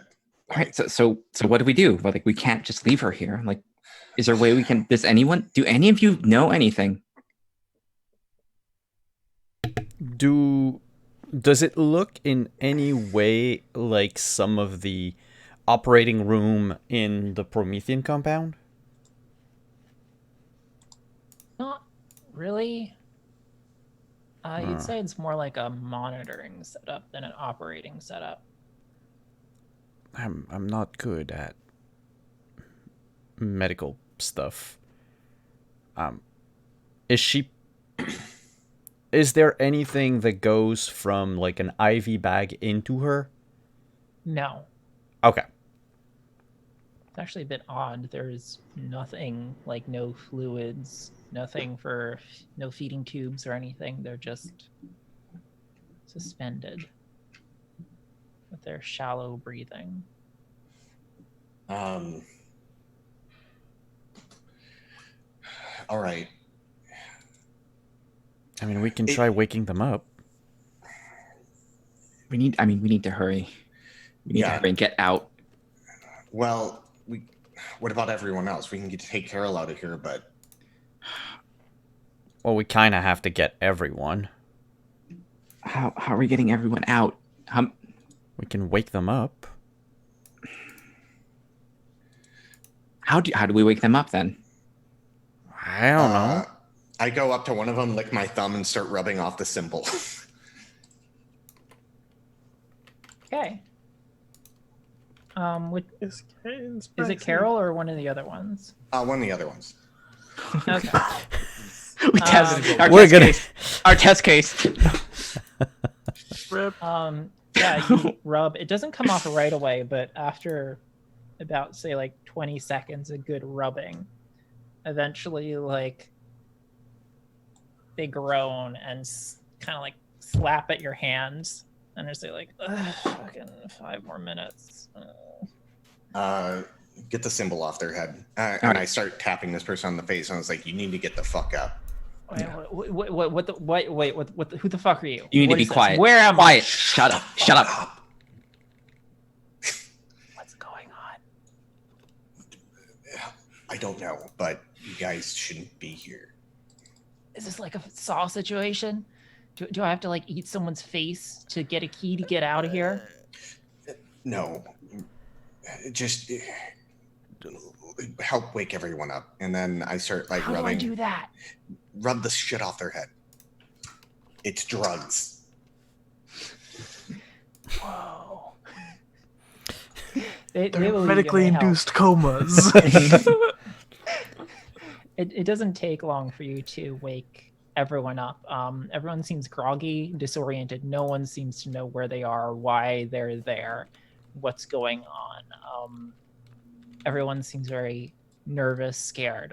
Carol is the only person who recognizes most of you, and she wakes up and sits up and looks around and says, what? Oh shit. Oh shit. Oh, thank goodness. I thought I was careful. No, you fucked up. We need to get out. Oh, I can see that I fucked up. What do we do? We need to get the fuck out of here. And how are we going to do that? I don't even know where we are. In the hospital, in the morgue. Fuck, of course, the hospital. Goddamn hospital. I knew it was the hospital. So, what's the plan? Fuck, who the fuck are you? An asshole. Let's just go. Let's just go. All right. That's a story for another time. All right. I don't like that guy. All right. I'll go ahead. He seems Not the sketchy. guy. Just keep an eye on that person. All right. Thank you. All right. That I'll individual. They're very sketchy seeming. All right. Where's AJ? We'll get to that in a This is second. complicated. We need Is to get AJ out. safe? Are they okay? Yes. We have a lot to talk about. All right. I'll go up ahead and just scope out the hallway that we No. came in. I'll go up ahead and I draw my knife and begin heading up ahead. Oh, by all means. Okay, so you go out in the hall and you go off ahead.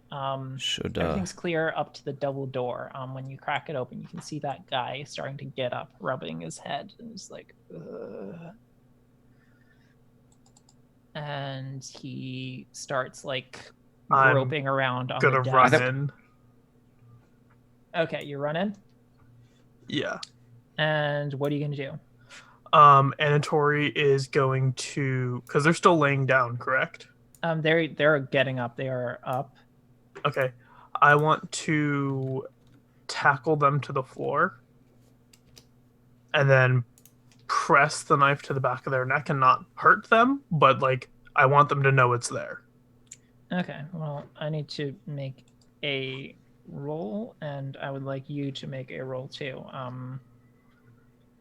Something just whatever you think would be for getting to them quick. Dex plus a Okay. skill. Athletics. Yes, Dex athletics, please. Cool. Can I add a dot for my parkour? Yes. Fantastic.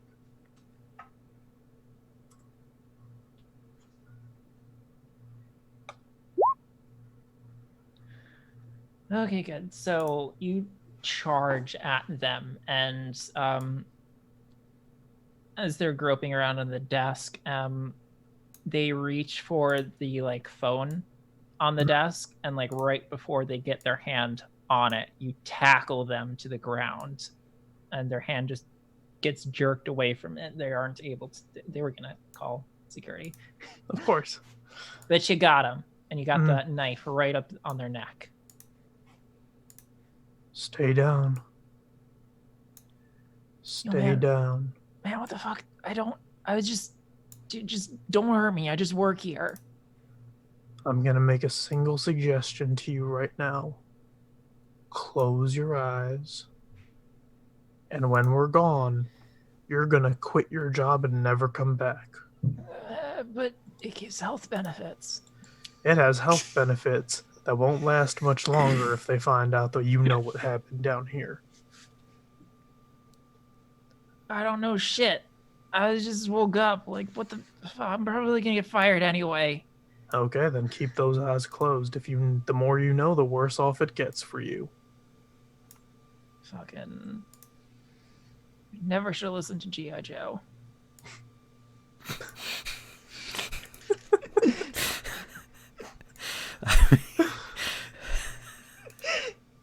I'm going to turn around and give like a nod to anyone who has followed me to like get going. And I'm also going to make sure that this dude has closed his damn eyes. They are very closed. Good. Yeah, I think. Oh yeah, go ahead. No, go ahead. Go ahead. I was just gonna say, I think if I would have probably followed Anatori, from a certain distance, and then if I see the nod, I'll relay the nod to everyone and just let's go. All right, let's go. All right. Before that, Damien goes into the morgue, grabs. Is there formaldehyde in there? Yes. He goes, grabs a couple jars of it, goes back into that room and shatters them on the ground. Then goes to light one of the sheets on fire, and then starts making his way out, leaving. He's taking the hairspray, but yeah, he's starting a fire in that room, and then slowly leaving.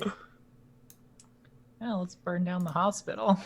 And then pulling the fire alarm as we get to the door and out the way. Yeah, so the fire alarm is in the area with the receptionist. Okay. Sort of, that's on the floor. You pull the fire alarm and it just immediately goes off. You think you hear some sprinklers kick in back where you came from, but you can't see that. It's off in the distance, and the people that you woke up are off ahead with the rest of the group now. They're all together. Okay, we got to go. Yep. Ezra's in Inferno behind. Good touch. And yeah. Where do we go? Up. No, I mean after. We need to take these people to a different hospital. No, We no don't need to do hospitals. anything. For all we know, they're all busy. Remind me again what time this all took We ended up place? doing it in like the afternoon / morning Yeah. Which Yeah. okay. because we Okay. decided not to do it at night. I mean, considering the things that I had planned, that's probably safer. I figured. Good. All right. Yep. Yep. Despite how much I was pushing everyone to do it at night. Mm-hmm. That did. Okay, so are you all heading up and out the lobby? Can we go out the Can we? Are lobby? they still crying? How? Is there an Well, there's emergency exit? I mean, There is an emergency exit. I mean, You there can is a see- fire alarm. there is a going there's a off. fire happening. So I guess there's. Yeah. There isn't. You didn't really see one on the morgue level, but you think like any other floor, you can get to a fire exit fairly Okay. simply. Mhm. I mean, there are signs for them. Yeah. Like there are like little. The building is up to code. Don't need an inspector poking around. Yeah, Mhm. exactly. Yeah. Make our way out the most convenient exit. Okay, so I'm gonna stick to the back and keep like my dagger like in my hand, but try and hide it under like my leather jacket. So it's not like everyone sees me running around like holding a dagger. okay. So you make your way up to the basement floor. Could everyone actually make me some sort of roll for maybe like blending in with people and just like not being conspicuous? Composure, subterfuge, or something like that. Computer Something like that, streetwise. yeah. Yeah. Composure. Streetwise. Yeah, so things like that, or stealth, mean- or what have you. Double check Just- my detriment. Just whatever makes sense for how you would go about trying Sure. to not be immediately spotted as suspicious. I I'm gonna would add a go with. willpower. Huh? You what? I'm gonna add a willpower just in case. Okay. I'll go with present socialize to just act as human as possible. And Hello, fellow humans. yeah, I was one of you recently, and I'll burn a willpower. Have you been keeping up with the human news? Of all the human things that are happening in human land. Okay, it's resolved. Thank God. Yeah, I will spend a willpower on that. I got 4 successes. I got 3 I'm successes. very I got human. one success.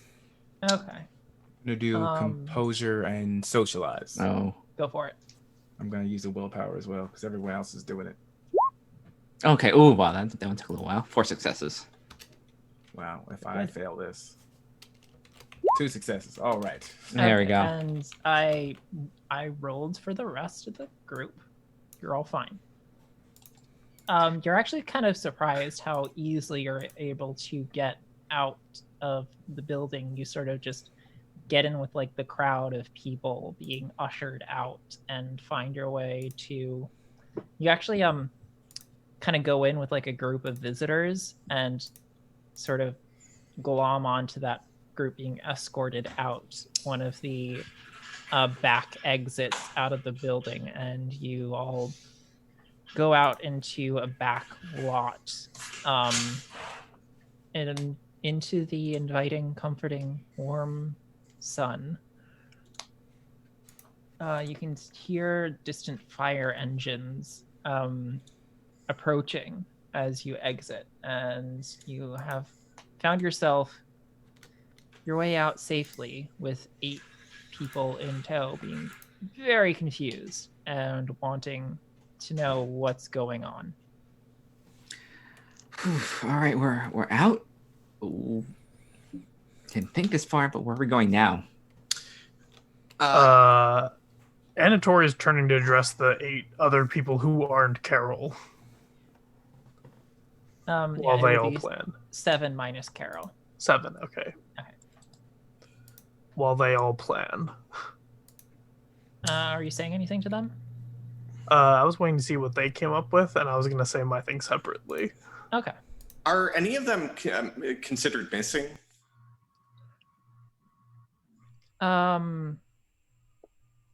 Would you have that information? Like a missing like, persons offhand? report? Like, yeah, because if there's a missing persons report, there would be something on like the missing persons website or missing people in Seattle if they were reported. That's something that your character probably have checked up on, and you do have the eidetic memory, right? I have. What do I have? I have Aura Reading, Indomitable, and Investigation Prodigy. Oh, I thought you had eidetic. I do not have Okay. that one. Well, could you give me like a bit of a roll to see how much you think up?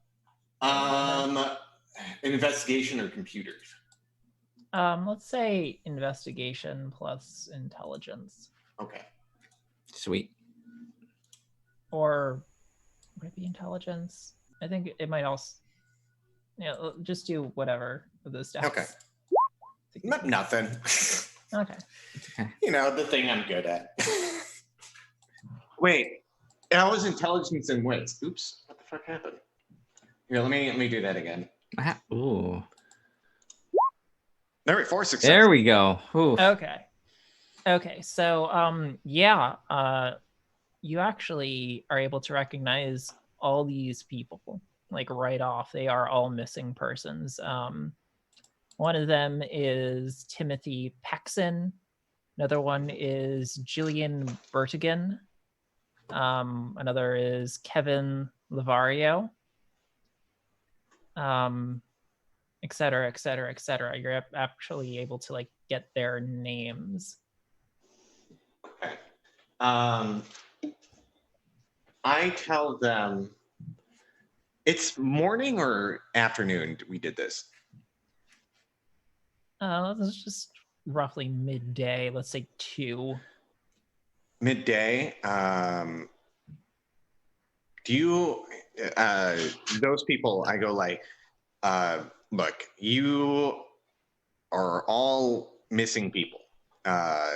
You guys, I would say, lay low and get out of town tomorrow or before nightfall. Or go back to your families? They could, but honestly, do you think that's safe? I mean, I think I'm being gonna more make involved with these people isn't safe. I'm gonna make a suggestion, mhm. and I step forward to address them, and I say, "I've been on the run for a while. Here's what I can tell you. People kidnapped you, and they are heavily involved with the government, with the police, with hospitals. Seattle is not safe for you. You need to leave, and you need to run. Because if you don't, you're going to end up right back where you started or worse. That place, we had to go through a ton of security to get there, and we only got you by miracle of luck. So here's my suggestion. Pair up, stay in groups, and whatever you do, stay in the light." They're all very confused, scared. Couple of them seem very hesitant to believe you. They get a bit standoffish, but they all eventually kind of disperse and meander off in their own directions. Except Does for it seem Carol. like they might need more convincing to listen to me? Or like they might need a proof or something that there's something more happening here? It seems mostly like they are overwhelmed and can't really process everything right now, Mhm. and just want to get their heads on straight. Okay. Which, yeah, Carol is still there, and she's like, "Okay, guys, so what happens?" What happened to you? I don't know. Wrong. How did you get involved with all of this? What'd you do? What'd you find? Oh, well, I find out that there are. I think we probably shouldn't be talking here. Yes, I figured we'd walk and talk. Yeah, I'm steering the group slowly towards the grizzled wizard. Yeah. Yes. Let's get. I'm gonna get everyone towards the car that's a couple blocks away, and we can talk on the car ride and be like, Yeah. Oh, one thing I would mention to you: don't go back to your apartment. Just gonna say that. Is Sock okay? Yes, we've been watching over Sokka, or at least Oh, thank goodness. these folks have. Oh, good. He's with my mom. You have a mom? Yeah. Can I change back yet? This accent has been so tiresome. Yeah. Who are you? Asshole person who's very rude. Not AJ, but AJ. Yeah. Yeah, that's about it. That don't look like AJ. Correct. Mm-hmm. Okay, aware. so yeah. A lot happened. Think like Agent Smith from The Matrix. You know how there was like 2 Agent Smiths? One was Agent Smith, but one was just a copy of Agent Smith that acted different. This is AJ, but because of events that changed their life, they're no longer AJ. They're Anatori, but also another name, and not human. You know, it's really fun having you tell my story for me. I didn't follow that. I also haven't seen The Matrix. And but let's say you guys are now at the Grizzled Wizard. Yeah. Let's get some drinks. Let's get some. Cinematically, there's like a cool like match cut thing where someone like goes to like throw something in a trash can, and as their hand comes down, it turns into like a shot glass being slammed down on the counter. Nice. Yeah, so AJ, but not AJ, but AJ. Tell me about this. This is very fascinating. No. Because last time you started digging into things, you got kidnapped. Yeah, Do you well, know I by who? know I can't undig into things, so I can't make it so I'm not going to be kidnapped again. So I'd rather know more stuff. First of all, Carol, what have you been doing? Sleeping, apparently. No, before that, you've been missing for over a month. Wait, what? yeah, Yeah, it's been a while.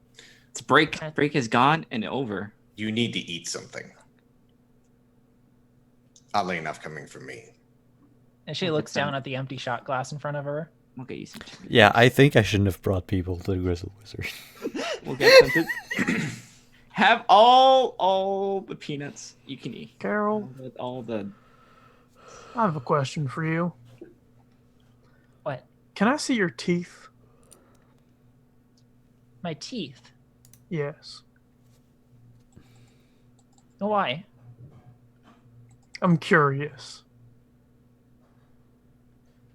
She just they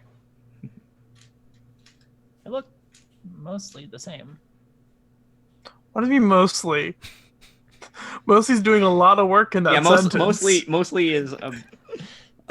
It's like 2 p.m. We went outside under the sun with Carol. She didn't burn. She could be a ghoul. She could be a ghoul. Could be a goal. Yeah. I read her aura. Goose. Oh, you do? I go, Carol, I'm going to read your aura now. Okay, that sounds exciting. Okay. It's gonna be the goose or no. Oh, God. Are they They letting put- me or? They are letting you. They Okay. put the goose demon into people demons. Oh, no. And next season is hunting down 8 people demons, y'all.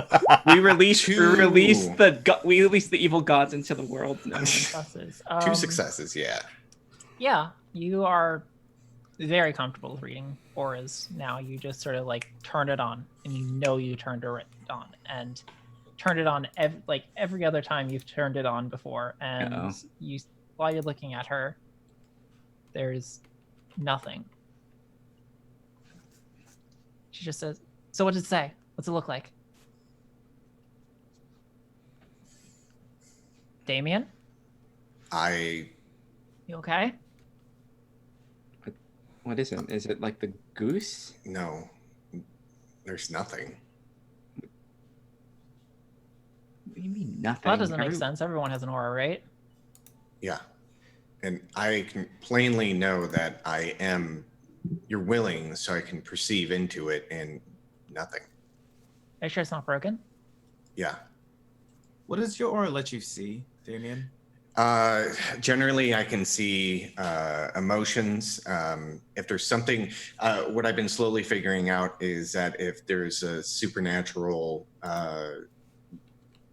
something within inside of it, it doesn't look human. Humans generally have kind of a pink aura to it, while like the ghouls we ran into were so on and so forth. So you see things, but even for undead things like vampires or such, right? Yeah, So what if you're seeing souls?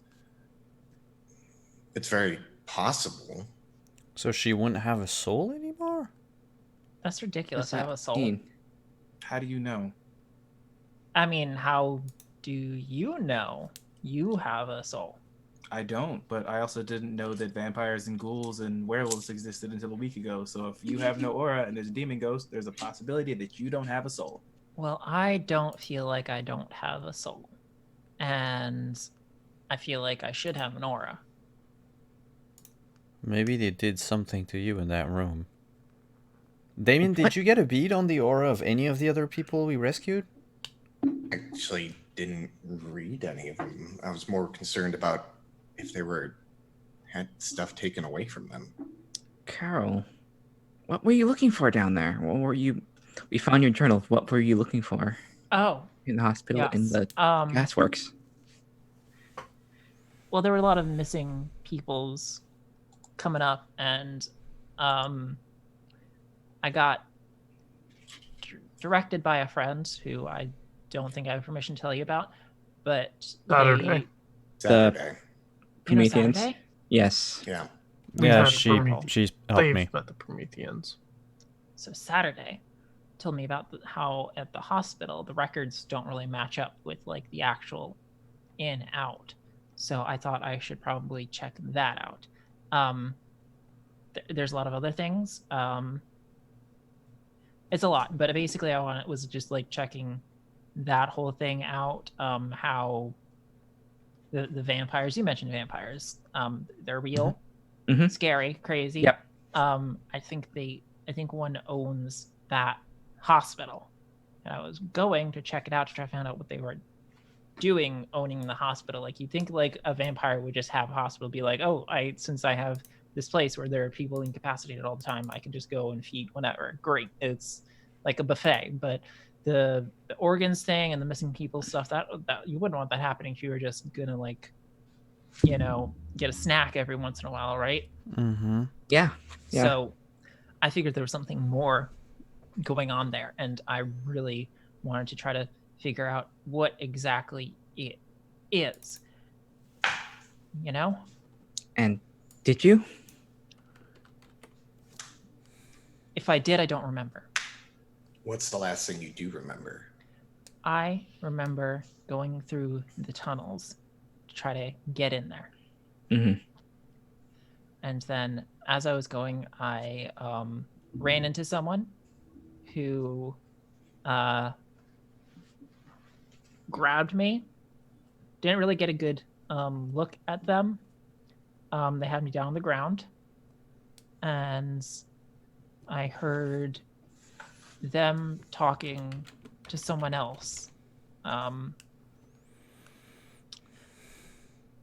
think the person that grabbed me I think their name was Angel. I think it was. And Angel. They were talking. I did get a name. Talking to someone. I think their name was Alyssa. But then that's all I remember.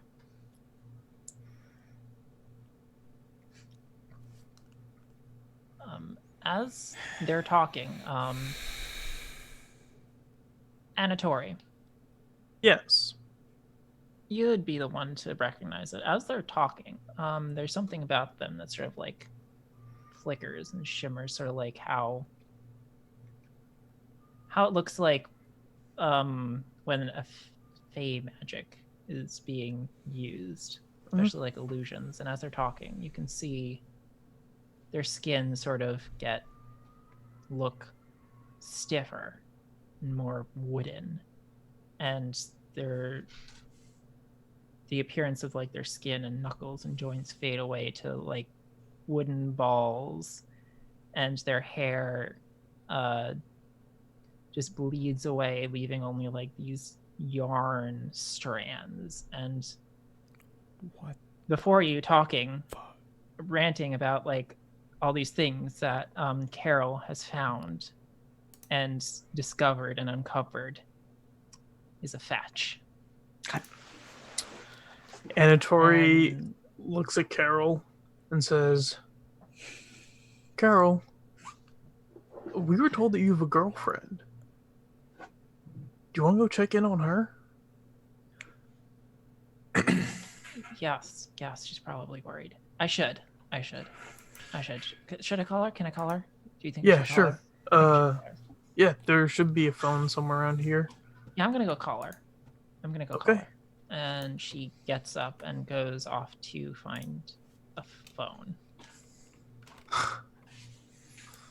I was right. Well, what do you mean you're right? The vamps are working with the Fae. And That you know isn't this. Carol. What? That's a fetch. Oh, God. How do you know that? I can see their true form. They're just a doll with magic. All of them are, I'm assuming. That reminds So me. we I released nothing. I couldn't. Yeah, I couldn't read them. I couldn't see AJ's aura either. No, you couldn't see my aura. You tried reading mine and I didn't let you. Would you like to try it now? Yeah. But Oh, no. no. Before in the club room, the day after. Oh, I don't know. I wasn't there. But Yeah. I can try. sure. What's your composure? I'm not resisting. Okay. 3 successes. I could describe what my aura looks like, right? Yeah. Or does this show my true form? Do you That's my want it to question. show your true form? Ooh. Ooh. Ooh. I don't think it would show my true form just yet, because that's separate from my aura, I think. Okay. Okay. Oh. So what you would see is an aura of silver with snow falling in the background, and the silver almost seems to bend around Anatori, like it's adjusting and moving. And then all of these silver pieces, it's not like a single sheet, it's like multiple different sheets, focus in, and you would see yourself.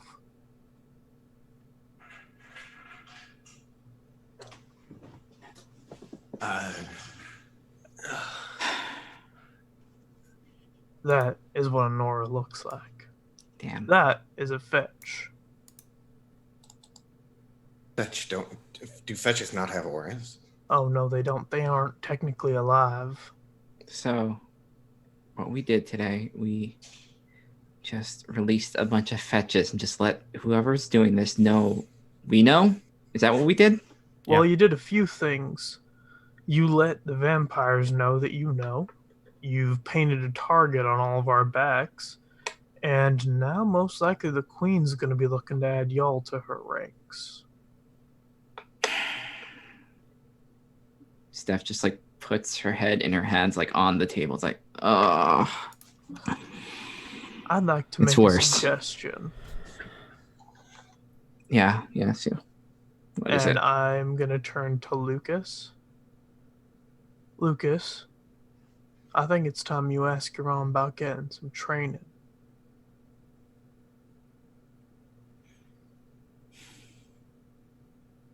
About then, when the bartender comes over and sort of places corpse survivor number 2 in front of Anatori and says, this came from the guy down the bar.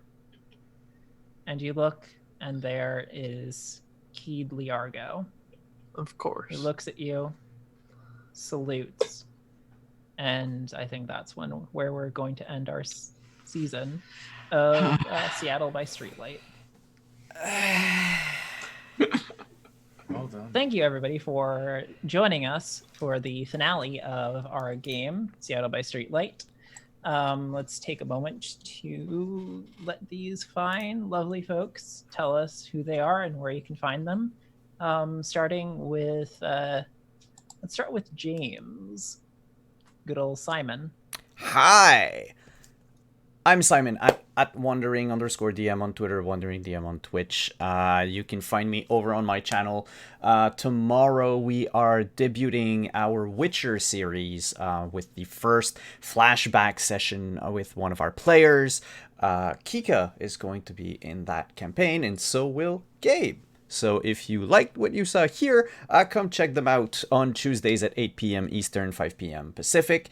And otherwise, on Wednesday, we have our talk show, Stranded Your House. If you have projects that you want to talk about, you can fill out a form to subscribe. I've put it in my Twitter feed. You'll see it on my timeline if you find me on Twitter. And then on Thursday, we're debuting our Dragon Age series. And on Friday, we're continuing Cyberpunk Red. And on Saturdays, Vampire the Masquerade. And that's it for me. Let's drop it down to... What? I was going to say, and thank you for the game, Kika. No problem. Russ Wild. Hi, I'm Russ Wild on Twitter at RussWildest. You can find me on Saturdays at Welcome to the Parties channel at 2 p.m. Eastern Standard Time playing D&D 5e Neverland. You can find me every other Wednesday on Prism Pals, a all queer family friendly podcast. Yeah, and that's all of where I am for now. And once again, thank you, Kika, for an awesome game. Gabe. Hello, I The am player Gabe. who's put up with so much emotional shit this game. Yo, y'all, this group, Lucas, what did y'all do to him? He just came here to have fun. You know what? Even Karma's not human. We're gonna go into that later. Hi, I'm Gabe James Games on Twitch, Twitter, pretty much everywhere else. I'm gonna be on Wandering DM's Witcher game, which I'm very excited about. I'm very excited about my character. You can find me on Wednesdays on Encounter Roleplay. You can find me on Fridays on the Drop the Die channel, and I think that's it. Yeah. This was fantastic. The storytelling was fun. It was really interesting how the places, I liked that the places were recurring because it made them more alive and more consistent and gave them a sense of import, which was really nice. Yeah, like a lot of that was just y'all going back to those places, but I did most of the places I used are actual places in Seattle, which helped a lot with character, So cool. like bringing character to them. And there were some like scenes that took places in spots where I have like stood like exactly, and it's just very fun. McLogan, it's your turn. Hello, it's my turn. Hello, I'm McLokin. That was really interesting. And now I want to know more. Just for the fact that, like, why are the Fae and vampires working together? Why are they stealing organs? Where is Carol? Is Carol like another Anatori now, or stronger because she's been gone for longer? I don't know. I have so many questions, and season 2. But yeah, you guys, I loved playing with you guys. You guys were a fantastic cast. Kika, thank you for being a fantastic storyteller and weaving this mystery for all of us to get curious in and following down this rabbit hole. And Oh, so many possibilities. But yeah, you guys can find me. I'm usually on Cobalt Press on Tuesdays, but we just wrapped up season 3 last Tuesday. But generally, cobaltpress.com, 7 p.m. to 10 p.m. Central. We're playing our lovely campaign. And every Monday, look up the Dark Fortunes podcast. I play the Servant Barbarian, which servant are like deer people. And it's so fun so far. New episode dropped today. So go check out where podcasts are at. And I love your faces, and thank you guys so much for having me. And last but certainly not least, Shona. Yeah, this has been great. I've been playing with y'all and having Kika's wonderful storyteller. It's my first time playing World of Darkness, and it was great. I love it. I love being just college students, just like managing to pull in all the magical stuff, all the supernatural stuff that, like we probably should not be, and it's a miracle we're still alive. But yeah, I'm playing Cirrus, where I have art like the characters on the overlay, as well as the games I play throughout the week, which include tomorrow on the Rados channel. It's Heim. It's a Viking game with Kiki's also in that game. On Wednesdays, I'm part of Off the Table. We're playing a very, very anime gods and the apocalypse game, and it's anime bullshit. It's great. And on Mondays on Encounter Roleplay, it's the Crownlands, the Game of Thrones games, where my character is a gay disaster, and the gay disaster is probably bringing a war between. So, and I've been thrown under the bus, so it's been great. That's a mood. Yeah.